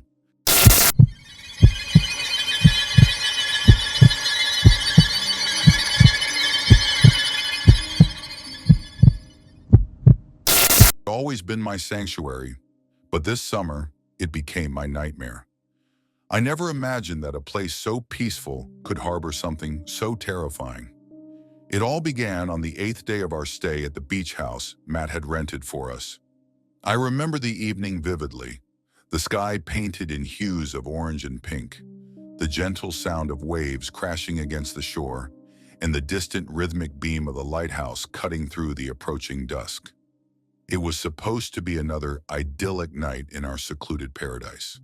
A night where the only worry would be which book to read next or what time to take our next walk along the shore. I was 23 on a summer break, staying in a secluded beach house my boyfriend Matt had rented. It was a charming place, a few miles from the nearest town, with only a handful of homes nearby. A lighthouse cast its light over the beach, creating an almost magical atmosphere. Every day we enjoyed the sun, the waves, and the tranquility. Matt had bought crab legs for dinner, and as he prepared them, I took a shower and headed to the second-floor balcony to read a book. The house itself was a quaint two-story structure with weathered wooden panels and large windows that allowed the salty sea breeze to flow through. Inside, it was furnished with cozy, beach-themed decor. Seashells, driftwoods. The sound of the waves and the gulls almost lulled me to sleep. As the sun set, I noticed something strange in the water. At first, I thought it was driftwood, but as it came closer, it started to look more like an arm. My heart began to race, and I leaned over the railing for a better look. The lighthouse beam briefly illuminated it, revealing a skeletal, elongated form. I froze, unable to look away. Matt called me for dinner, but I couldn't tear my eyes from the creature. I tried to rationalize what I was seeing. Maybe it was a large piece of seaweed or some debris from a shipwreck. But deep down, I knew this was different. The way it moved, slowly and purposefully, sent chills down my spine. I felt a growing sense of unease, like the air around me had suddenly turned colder. The once comforting sound of the waves now seemed ominous, each crash against the shore echoing like a distant warning.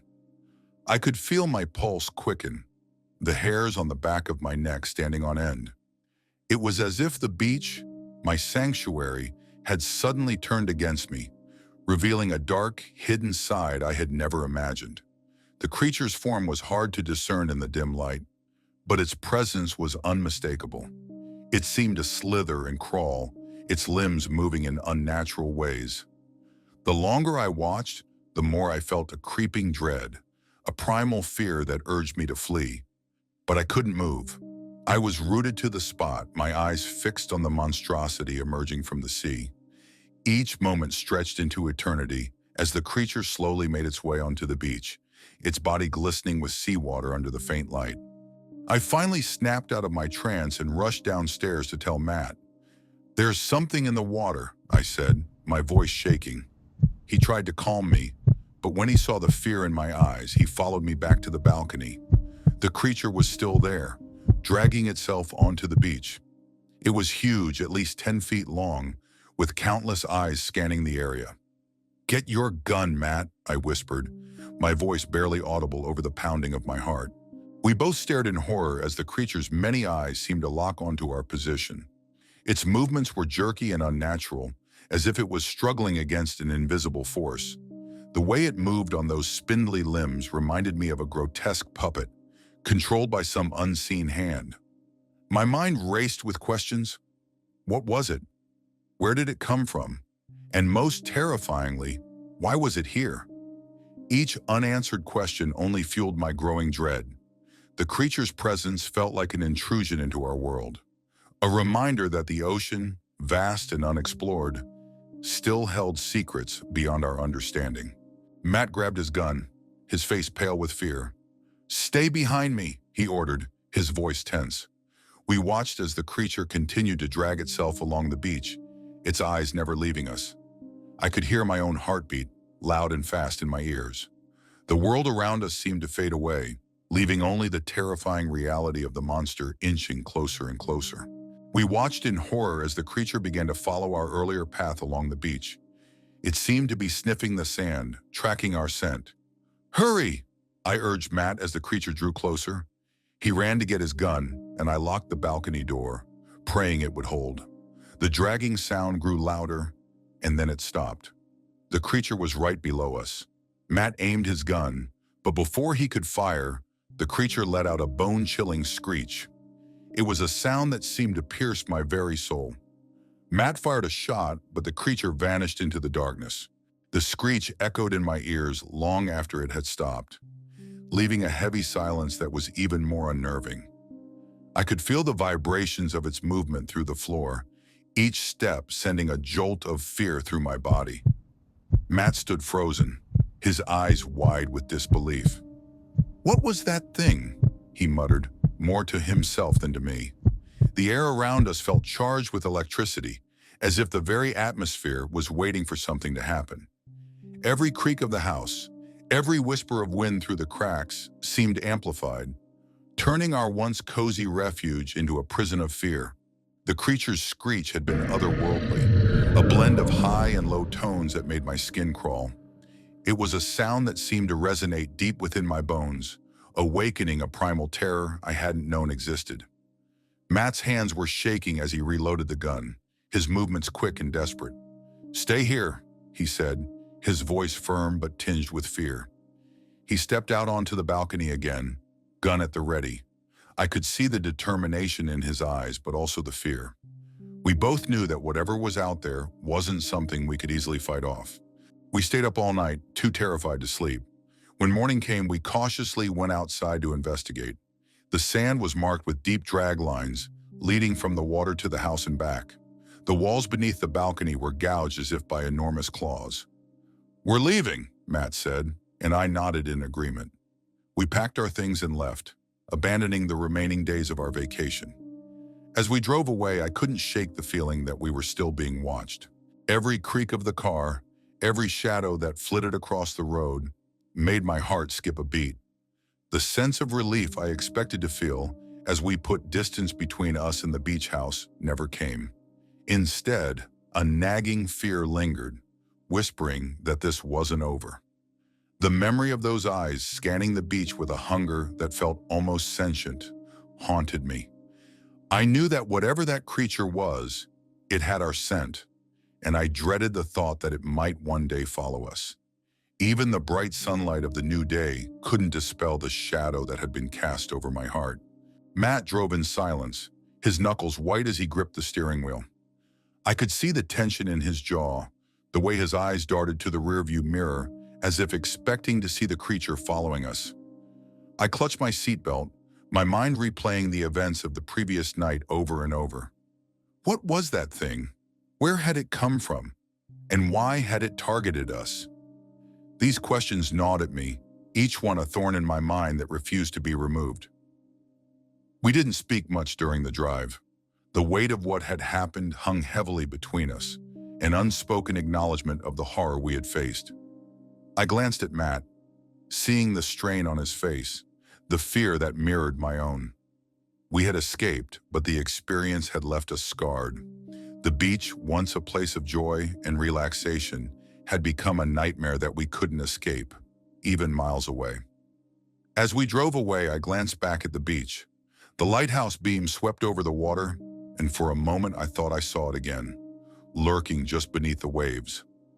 I'll never forget that summer, and I'll never return to that beach. Some things are best left undisturbed. Even now, when I close my eyes, I can still hear that screech, feel the cold, and see those eyes. They say the sea holds many secrets, and I believe them. For some secrets are too terrifying to uncover. At night in my dreams, I am back on that balcony, the creature's eyes locked onto mine, and I wake up in a cold sweat, heart pounding. The beach was my sanctuary, but now it's a place of nightmares. Matt and I tried to move on with our lives, but the memory of that creature lingered like a dark cloud. We became more cautious, always locking our doors and windows, always watching our surroundings. We avoided the ocean, the sound of waves now a trigger for the terror we experienced. Our relationship, once filled with carefree joy, was now overshadowed by a shared trauma that neither of us could fully articulate. We spoke of it rarely, as if speaking the words would summon the creature back into our lives. But in the quiet moments when we were alone with our thoughts, we both knew it was still out there, waiting. Months passed, but the fear never truly left us. Every time I closed my eyes, I saw those eyes, heard that screech. I would wake in the middle of the night, drenched in sweat, the echoes of my nightmares lingering in the dark. I took to leaving lights on, even during the day, seeking comfort in the brightness. But the shadows seemed to grow longer, the darkness deeper. Matt and I drifted apart, each consumed by our own fears. The beach house was sold, but I couldn't help but think of the new owners. Did they know what lurked beneath the waves? Would they too encounter the creature? These thoughts plagued me, adding to the weight of the trauma I carried. One night, unable to sleep, I found myself searching online for any information about the creature. I found stories, myths, and legends of sea monsters, but nothing that matched what we had seen. It was as if the creature was a ghost, a figment of our imagination. But the scars on the house, the drag marks in the sand, those were real. They were proof of our encounter, evidence of the horror we had faced, and yet there was no explanation, no understanding, only fear.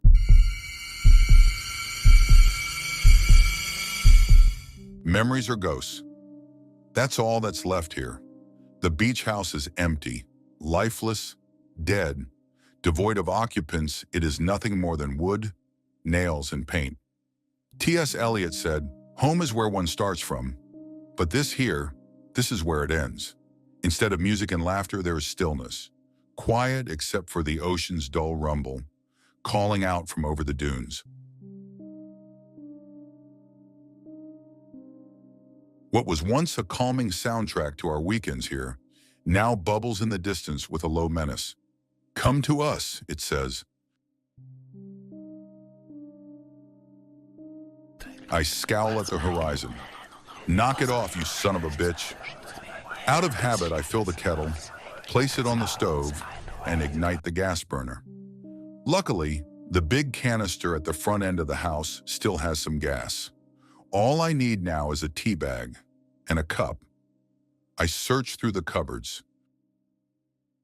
Out of habit, I fill the kettle, place it on the stove, and ignite the gas burner. Luckily, the big canister at the front end of the house still has some gas. All I need now is a tea bag and a cup. I search through the cupboards. Nothing, of course, except dust and dead bugs, their spindly limbs curled up toward the sky like petrified trees. There are no cups, of course. They got cleaned out on my last trip out here, then dropped off at the Sally's in town, along with all the other unwanted detritus. The jug begins to whistle, laughing at me. "Yeah, you and the goddamn sea." Right. No more putting off the inevitable. Might as well just get on with it. I shake open a plastic rubbish bag and start feeding it with bits of miscellaneous debris, dull reminders of a previous life, pieces of paper, business cards, takeaway menus, and half-stamped coffee cards. Anything of value, sentimental or otherwise, has been taken already. A real estate agent grins up at me from a garish brochure, urging me to choose them. There is a barely hidden desperation behind their otherwise perfect smile. Into the bag with your photoshopped teeth and your doer-uppers. Your indoor-outdoor flow. Didn't need you in the end anyway. A private sale saved me a hefty chunk of change there. Small mercies and all. I move on to the kitchen drawers. More meaningless crap in there. But that doesn't halt the hopeful anticipation of finding something I might have missed the last time I was here. A faded Polaroid of us, or maybe one of those cute notes you used to leave me. The ones adorned with a hideously cheesy movie quote like, "You complete me," and then a drawing of someone vomiting. The air is stale with dust and sun-baked surfaces. If dust is skin cells, then a part of you must still be here, a permanent fixture. I run a finger through the dust, catching a gray smear, and raise it to my nose in the faint and foolish hope that it smells like you. Stupid. The idea of someone coming in and carelessly sweeping you away just doesn't seem right. But that's where we're at. The rubbish bag has eaten its fill, its distended stomach threatening to split and spill its innards. My time here is up. The cleaner will do the rest. Time for one last walkthrough. My mind inserts wall hangings, pieces of furniture, and of course, you into the bare skeleton of the house. Vivid, crystalline memories that will surely fade like a sun-bleached Polaroid, devolving into a blinding, indecipherable white blur, like staring into the sun. I lock the front door and slip the key under the mat. The cleaner will be here soon, and it's not like there's anyone else around in the off-season. That's why we liked coming here in the winter. There was no one else around. We could do as we pleased, drink wine and light bonfires in the sand dunes. I would strum tunes on that old acoustic guitar I found at a garage sale. Sometimes, if we were feeling particularly bold, we would strip off and plunge into the frigid waters of the Pacific Ocean. The ocean was unseasonably warm the last time we swam in it. Looking back, it almost felt like a lure, a trap. It's time to go, but I can't. Not yet. The ocean sounds louder now, raising its voice, admonishing my departure. Come on down, we miss you. Folk you. You took everything. We are sorry. Come and see us one last time. I spit into the sand, as if it were a meaningful gesture, as if the ocean could sense my disdain. I gaze out across the dunes to the cool blue expanse in the distance. The car keys jingle expectantly in my hand. In a minute, there's no rush. I walk past the station wagon, drawn to the rough path that takes me down to the sea, where the currents are strong and treacherous. I reach the beach and start to undress. A strong wind whips across my body, stinging my legs with sand, goading me on towards the expectant ocean. Come on in, the sea whispers. She's still here, waiting for you. I hesitate, the wind tearing at my clothes and skin. Memories of her laughter echo in my mind, blending with the roar of the waves. The sea, with its relentless call, feels like a living entity, one that harbors both memories and malice. I think back to the last time we were here together, the warmth of her smile contrasting sharply with the cold bite of the wind now. I remember the first time we came to this house, the excitement of setting foot in our own little paradise, the way we laughed and danced in the living room, feeling the freedom that this place promised. Now those memories feel like cruel taunts, mocking the emptiness that fills the space. I look back at the house, its windows like hollow eyes staring back at me. The ocean sounds louder now, raising its voice, admonishing my departure. Come on down, we miss you. We are sorry, come and see us one last time. I spit into the sand, as if it were a meaningful gesture, as if the ocean could sense my disdain. I gaze out across the dunes to the cool blue expanse in the distance. The car keys jingle expectantly in my hand. In a minute, there's no rush. I walk past the station wagon, drawn to the rough path that takes me down to the sea, where the currents are strong and treacherous. Each step feels heavy, the weight of the past pulling me back. I can almost see her standing at the water's edge, her silhouette blending with the horizon. I reach the beach and start to undress. A strong wind whips across my body, stinging my legs with sand, goading me on toward the expectant ocean. The cold bites at my skin, but it's nothing compared to the icy grip of grief. I feel the sea's pull, an almost magnetic force that beckons me closer. Come on in, the sea whispers. She's still here, waiting for you. I stand waist deep in the ocean, feeling the currents tugging at me. The water is freezing, a stark contrast to the warm embrace I remember. I shout into the wind, cursing the sea for taking everything from me. The ocean's voice is a low hum, almost apologetic. I look out across the vast expanse of water, stretching endlessly to the horizon. The waves crash against my legs, pulling me deeper with each surge. It's a powerful force, both alluring and terrifying.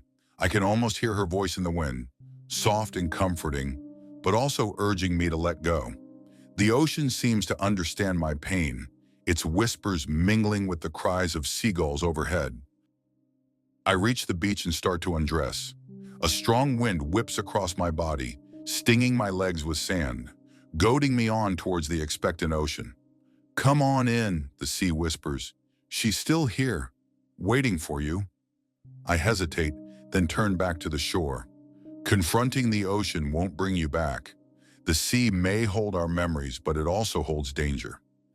As I walk back to the house, the ocean's call fades behind me.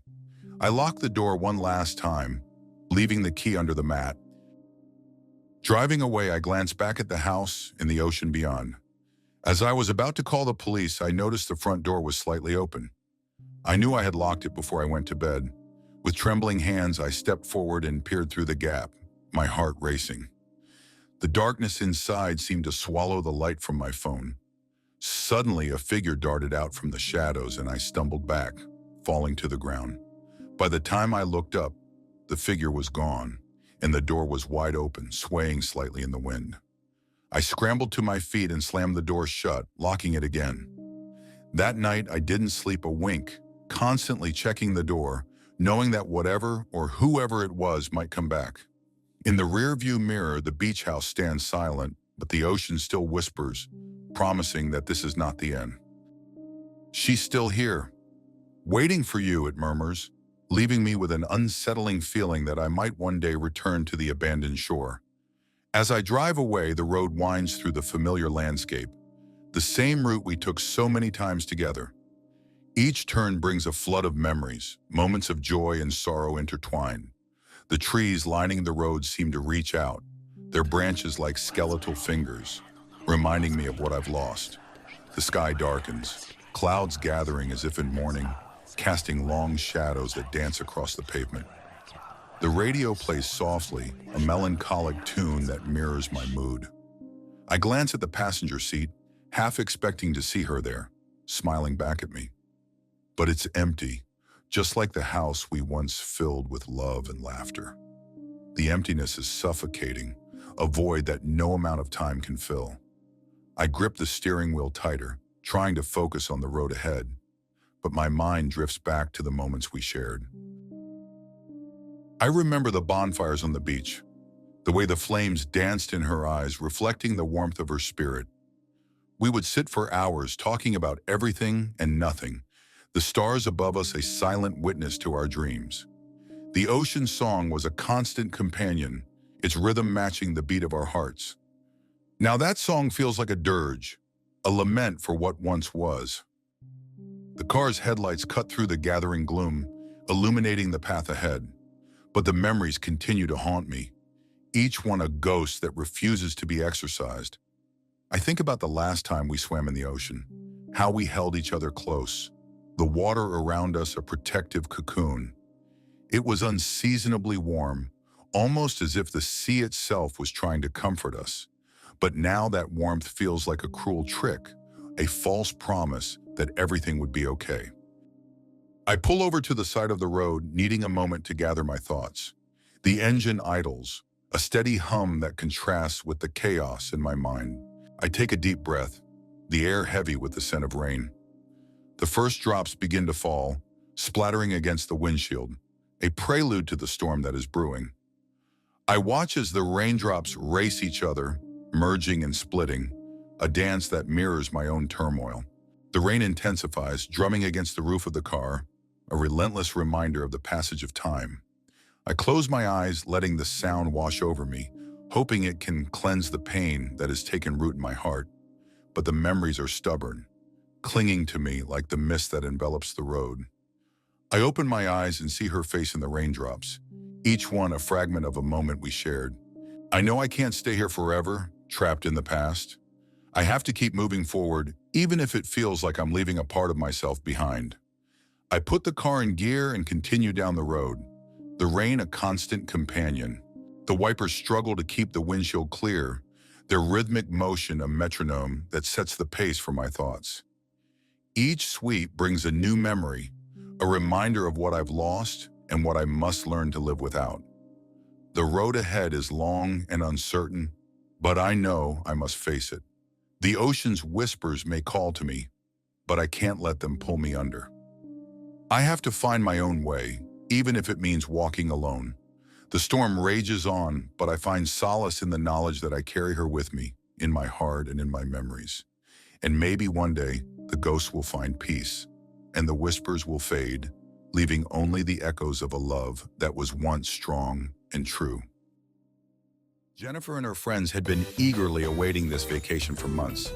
Celebrating 2 birthdays and escaping their daily routines, they rented a beautiful beach house, stocked up on $750 worth of groceries, and anticipated a week of sun, relaxation, and homemade meals. But as they pulled up to their rental, the excitement quickly soured into a grim realization. The first night's joy was dampened by an overpowering stench. Opening the refrigerator, Jennifer's heart sank as she found it broken, its contents teeming with spoilage. The sight of their carefully planned meals turning to waste was disheartening. With the food now a lost cause, they scrambled to save what they could by buying enormous bags of ice. Despite their efforts, it felt like they were bailing out a sinking ship with a thimble. What had started as a delightful getaway was quickly descending into a frustrating mess. Their attempts to salvage their vacation continued to falter. The following day, Jennifer's hope for a solution was dashed when the kitchen sink, once a symbol of convenience, began to back up in a grotesque display of stagnant water. Determined to fix the issue, she waded through the murky mess, her hands growing numb from the cold and the filth. She checked the pee trap, finding it clear, but the blockage was far worse than anticipated. The kitchen, once a hub of their vacation plans, was now rendered useless. This was not just an inconvenience, it was a deepening nightmare. Attempts to contact the property managers proved fruitless. Their calls and texts went unanswered, leaving Jennifer and her friends feeling utterly abandoned. It was as if the house itself had absorbed their pleas for help. The silence was deafening, amplifying their growing sense of isolation and frustration. They felt as though they were trapped in a horror movie, with no escape from the escalating series of problems that seemed to mock their efforts. The view of the beach, a major selling point for their rental, had been obstructed by an enormous sand dune. The sight was particularly disheartening given their special needs child, who required constant care and couldn't leave the house. The dune, towering and impenetrable, was a cruel joke. It stood as a stark reminder of their shattered expectations and deepening despair. The dream of beachfront relaxation had been replaced with a harsh reality, intensifying their feelings of confinement and helplessness. As the days dragged on, the house's eerie atmosphere seemed to grow more oppressive. Strange occurrences became a daily norm. Whispers filled the air, their origins unknowable. Jennifer and her friends couldn't shake the unsettling feeling of being watched, their anxiety mounting with each unexplained noise and shadow. Objects appeared to move on their own, adding to the pervasive sense of dread. The house seemed to pulse with a sinister energy, feeding off their mounting fear. One night, Jennifer was jolted awake by the unmistakable sound of footsteps echoing through the empty halls. Her heart raced as she followed the sound, only to find the house in disarray. Doors were left ajar, and furniture was inexplicably rearranged. The familiar layout of the house had transformed into a nightmarish maze. Each step felt like a journey into a new level of horror. Jennifer's rational mind struggled to make sense of the chaos, but the oppressive atmosphere made clear thought nearly impossible. The house seemed to be alive with dark energy, thriving on their fear and frustration. Daily life became a battle against the house's numerous defects. Doors refused to open or close properly, bedroom doors wouldn't latch, and ceiling fans remained stubbornly still. The simple tasks of daily living turned into a series of frustrating challenges. The house, which had promised comfort and relaxation, had become a source of constant stress. Each malfunction felt like a new chapter in their growing horror story. The familiar became unfamiliar, and every minor inconvenience was amplified by the house's malevolent presence. Their attempts to maintain normalcy were repeatedly thwarted.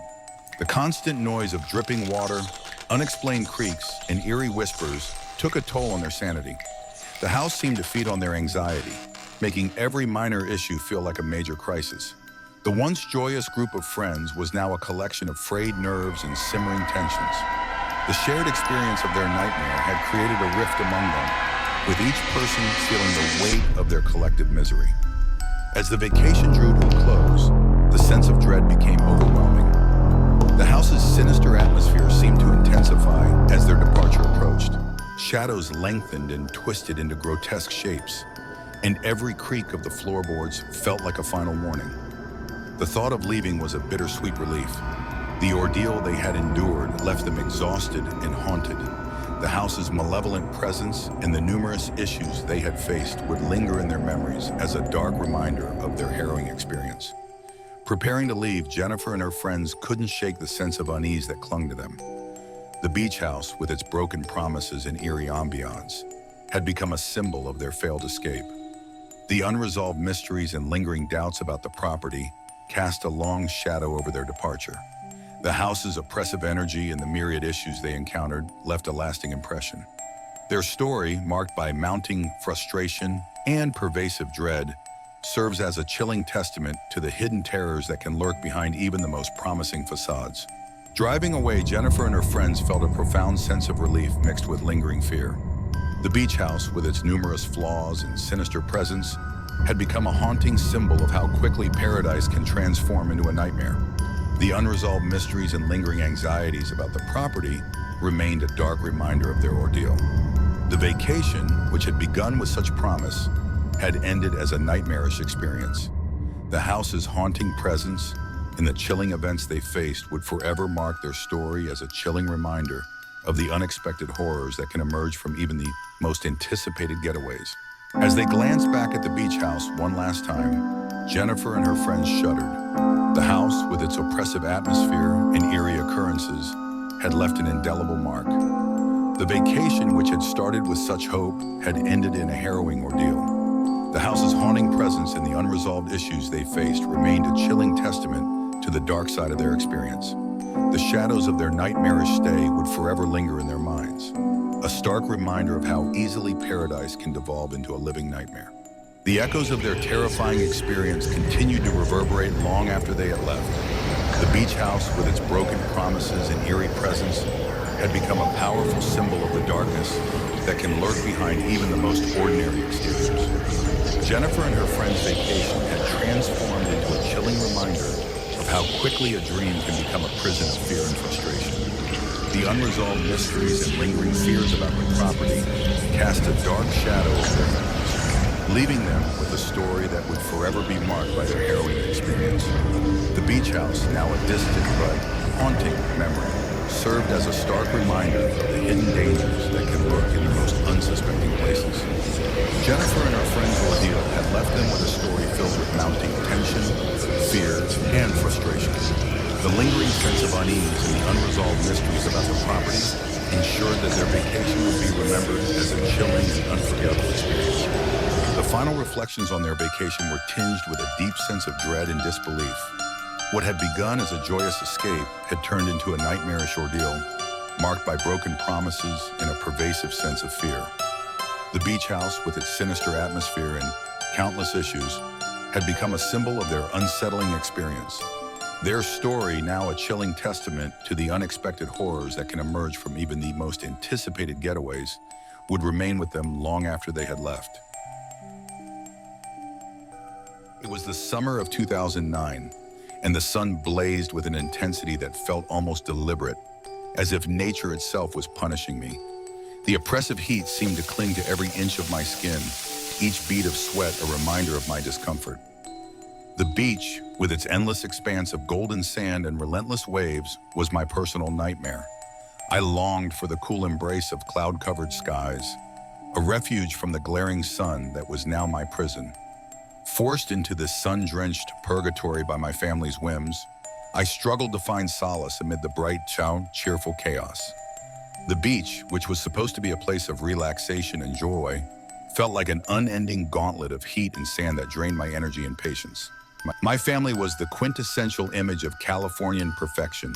Sun-kissed skin, beachy hair, and an endless enthusiasm for the sea. My siblings, with their sun-bleached hair and athletic builds, seemed to embody everything that I wasn't. Their laughter and games were a constant reminder of how out of place I felt. I, with my dark hair and pale skin, felt like a stark contrast against their sunlit joy.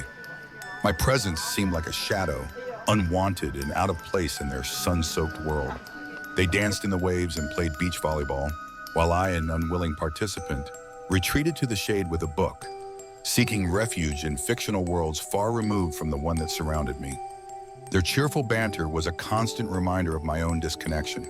It was on the twins' 16th birthday that my reluctant beachside sojourn took a turn for the bizarre.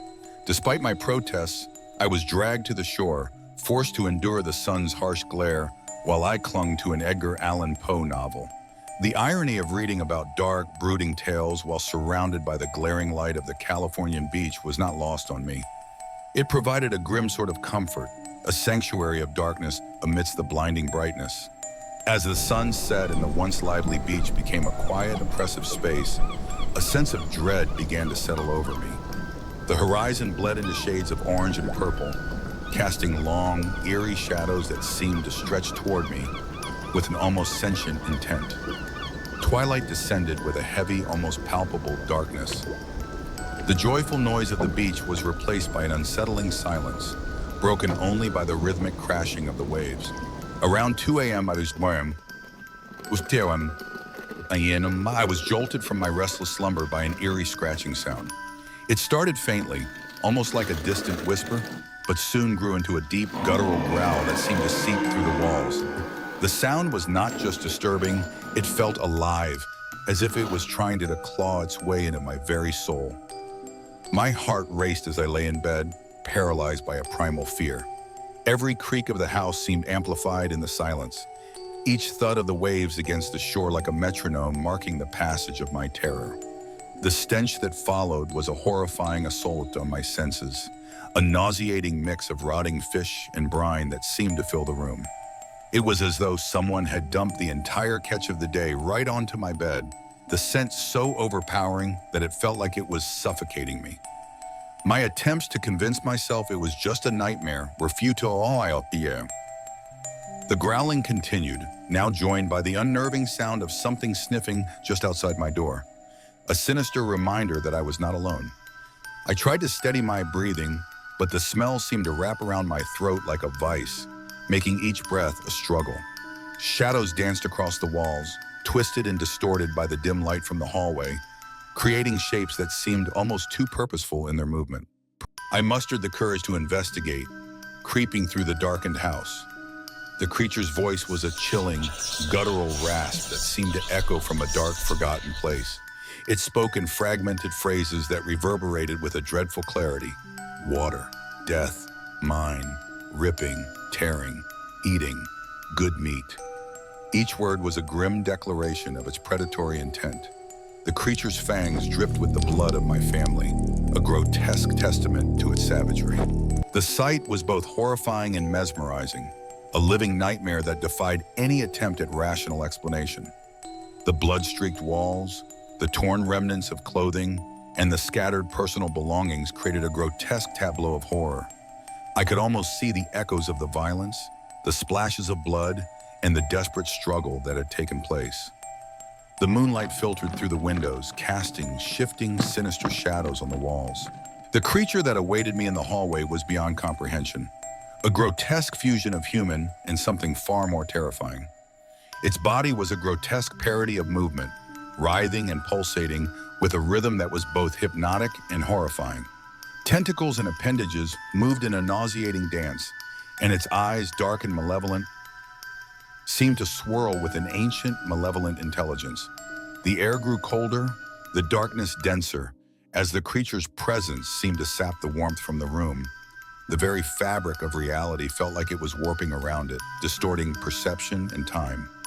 The scene was one of unspeakable horror. My family, who had been vibrant and full of life, now lay lifeless and torn apart. The creature's brutality left me numb, struggling to comprehend the enormity of the violence I had witnessed. My scream, a raw and desperate cry, pierced the silence of the night, echoing through the empty streets. The creature, startled by my terror, fled down a sewer drain, leaving behind a scene of unimaginable carnage. My mind was reeling from the shock, unable to fully grasp the horror that had unfolded. The silence that followed was deafening, a stark contrast to the chaos that had preceded it. The once familiar surroundings now seemed foreign and menacing, every shadow a potential threat. The arrival of neighbors and authorities was a blur of confusion and disbelief. My frantic account of the night's events was met with skepticism and derision. They suggested I had suffered a psychological breakdown and admitted me to a mental facility for evaluation. Despite exhaustive tests, no evidence of mental illness or foul play was found. The official records of that night were conveniently erased, leaving me with nothing but my own terrifying memories. The experience left me grappling with the haunting reality of what I had seen, aware that no one would ever truly believe me. The facility's sterile, oppressive environment did little to calm my frayed nerves, and the isolation only deepened my sense of dread. If you ever find yourself at Davenport Beach, California, exercise extreme caution. The creature that terrorized my family may still lurk in the shadows, waiting for its next opportunity. Every creak of the house, every gust of wind, feels like a harbinger of something sinister. The shadows in my room seem to come alive, shifting and moving as if trying to communicate some unspeakable truth. I can't shake the feeling that something is watching me, lurking just out of sight. The fear that once seemed confined to that single night has become a pervasive, gnawing terror that infiltrates every aspect of my life. The creature's presence, though unseen, remains a constant specter, a reminder that some nightmares never truly end. I've found myself unable to escape the feeling that I am being watched, that unseen eyes are tracking my every move. Stay vigilant and aware of the shadows that move just beyond your sight. The most terrifying fears are often those we can't fully understand or explain. Keep your lights on, lock your doors, and remember, there are things in the darkness that defy explanation and challenge the limits of human comprehension. You never know what might be lurking just beyond the edge of your perception, waiting for the right moment to emerge from the shadows. The true horror lies not in what we can see, but in the unknown horrors that lie just beyond our understanding. The darkness may hold secrets that are better left undisturbed, and sometimes the greatest terror comes from what we cannot see or comprehend. The horror of that night has never truly left me, and the thought that it might still be out there is a constant source of dread. If this story has unsettled you, please like, comment, and subscribe for more chilling tales that delve into the darkest corners of the human psyche. Sometimes the most terrifying horrors are those that defy explanation and lurk just beyond our perception. The thin line between reality and nightmare is often disturbingly porous, and the darkness hides secrets that are best left undisturbed. Even now, the echoes of that night haunt me. I often hear the scratching sound in the dead of night, a haunting reminder of the creature that once terrorized me. It was a frigid night, the kind where the cold seeps into your bones and refuses to let go. After hours of drowning in paperwork at the station, I longed for an escape from the drudgery of my job. My colleagues were heading to an Irish bar in downtown Boston, but I had other plans. For 11 years as a U.S. Marshal, I'd learned to cherish moments of solitude. Tonight, I wanted nothing more than to be alone by the sea, away from the cacophony of the city. The drive to the beach was unnervingly quiet. The streets of Boston, usually bustling with life, were deserted. The only sound was the rhythmic hum of my car's engine and the occasional rustle of wind against the window. As I left the city lights behind, the world around me seemed to dissolve into shadows. The beach, under the ghostly glow of the moon, appeared serene and untouched. Yet there was a nagging feeling in the pit of my stomach, a sense that something was not quite right. The chill in the air was palpable as I approached the beach house. The wind howled through the skeletal branches of nearby trees, carrying with it an unsettling whisper that seemed almost like a warning.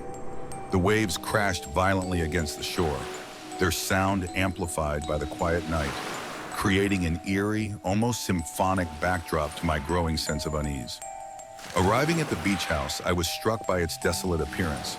It was a large, Victorian-style structure, weathered and worn by years of neglect. The paint was peeling, and the once grand porch sagged under its own weight. The windows were dark, the curtains drawn, giving the house a lifeless, hollow look. I noticed that the driveway was empty, a stark contrast to the normally bustling summer season. I approached the front door, my footsteps crunching loudly on the gravel. The porch light flickered intermittently, casting eerie, shifting shadows that seemed to dance in the darkness. Every flicker seemed to reveal a new face in the shadows, a trick of the light that played with my already fraught nerves. My heart skipped a beat as I saw a figure seated on the porch. It wasn't a person, but a life-sized doll dressed in Victorian garb. Its face was disturbingly lifelike, with glassy eyes that seemed to follow my every move. The doll's presence was unsettling, a grotesque reminder of something that should not be here. I knocked on the door, hoping for a warm reception or at least a chance to explain my predicament. Silence answered me. I knocked again, louder this time.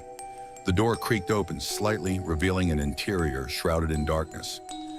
My anxiety grew as I peered inside, but I saw nothing except an empty hallway and a staircase leading to the unknown. The doll's eyes seemed to bore into me, a chilling gaze that made me feel as though I was being judged. I turned away and made my way back to my car, but as I did, I noticed something strange. The sound of my footsteps seemed to echo unnaturally, growing louder and more insistent, as if someone or something was following me. Back at my car, I tried to start it, but the engine sputtered and died. My frustration turned to panic as I realized the gravity of my situation. The flat tire and dead phone left me isolated and vulnerable. I glanced around, the darkness pressing in on me. The beach house loomed in the distance, its windows like hollow eyes, watching my every move. I felt a cold shiver run down my spine. The doll's presence seemed to linger in my mind, its unsettling eyes imprinted on my memory. The sound of the ocean grew louder, the waves crashing with a ferocity that seemed almost deliberate. The wind howled, carrying with it whispers that I couldn't quite make out, but that sent chills through my body. The shadows around me seemed to grow thicker, more oppressive. I fumbled with my car keys, my hands trembling. Every sound was amplified in the silence. The distant call of a seabird, the rustling of leaves, and the relentless pounding of my heart. I glanced over my shoulder and saw the doll's figure standing in the moonlight, its eerie stillness almost mocking. My mind raced with thoughts of what could be lurking in the darkness. The moonlight barely penetrated the thick veil of shadows around me. I decided to investigate the house further, hoping to find a phone or some means of contacting help. My footsteps felt heavy, each step a battle against the growing dread that clung to me like a second skin. As I entered the house, the air grew colder, and a sense of foreboding settled over me. The interior was even more unsettling than I had imagined. The furniture was covered in white sheets, giving the rooms a ghostly, abandoned look. The air was thick with dust, and every creak of the floorboards seemed amplified in the oppressive silence. I ventured deeper into the house, each room revealing more of its eerie character. The walls were lined with old portraits, their eyes seeming to follow me as I moved. The staircase creaked ominously beneath my weight as I climbed to the upper floor, where the feeling of dread intensified. The upper hallway was lined with closed doors, each one a potential hiding place for whatever might be lurking in the shadows. I opened one door, revealing a small, dimly lit room with a single bed and an old-fashioned rocking chair. The chair rocked gently as though someone had just left it, and I could almost hear the faint creak of the wooden floorboards beneath its sway. In the corner of the room, I spotted an old dusty mirror. As I approached it, I saw a flicker of movement behind me, a shadow that seemed to dart across the room. My breath caught in my throat and I spun around, but there was nothing there. The mirror reflected only my pale, terrified face. The feeling of being watched grew stronger. The whispers that had seemed distant now echoed clearly in my mind. "You cannot escape, Agent. Embrace your fate." My pulse quickened, and I could feel my sanity slipping away. The weight of the house, the doll's haunting eyes, and the relentless whispers all converged into a crescendo of terror. In a desperate search for answers, I found a hidden compartment in the wall of the bedroom. Inside was a small, ornate box. My hands shook as I opened it, revealing a rubber heart adorned with strange runes. The heart was oddly warm and pulsated with a faint rhythmic beat. The air around it felt charged, as though it was alive. As I held the heart, I noticed a change in the atmosphere. The oppressive darkness seemed to lift slightly, and the whispers grew fainter. It was as if the heart had a direct connection to the eerie presence that had been tormenting me. I carefully placed the heart back into the box and locked it, hoping that this would end the nightmare. The house felt different now, as if a weight had been lifted. The shadows seemed less menacing, the whispers quieter. Yet the doll's presence still lingered, its eyes watching me with a cold, malevolent stare. I knew that the heart had diminished its power, but the doll was a reminder of the darkness that had been awakened. In a last-ditch effort to rid myself of the lingering dread, I examined the doll more closely. Its eyes, once unsettling, now seemed almost sorrowful. I realized that the doll was not merely a puppet of malevolence, but a vessel of something far older and more sinister, an artifact of forgotten rituals and dark magic. With the first light of dawn, I felt a mix of exhaustion and relief. The beach house, once a source of terror, now looked benign under the golden morning light.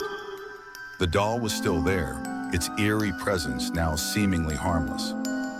I knew I had to leave, but the encounter had left an indelible mark on me.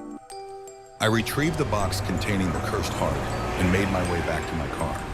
The drive back to the city was a blur, my mind racing with the events of the night. The heart had to be destroyed or hidden away to prevent any further danger. The beach house and the doll would remain a haunting memory, a chilling reminder of the darkness that lurks just beyond the edge of reality. As I drove away, I took one last look at the beach house, now bathed in the warm glow of the morning sun. It seemed peaceful, but I knew better. The horrors of the night were not confined to that house. They were a part of a greater, more insidious force that could not be easily vanquished. Thank you for joining me on this chilling journey into the unknown. If this story left you with a shiver down your spine and a craving for more, don't forget to like, subscribe, and hit that bell icon for more spine-tingling tales. Remember, the scariest nightmares are often those that defy all explanation and linger long after the darkness has passed. Stay vigilant and keep your eyes open for shadows in the corners of your mind. Until next time, keep your wits about you, for the darkness is never truly far away. And who knows what other horrors might be lurking just beyond the edge of your reality. Keep watching, keep listening, and always stay one step ahead of the shadows.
you.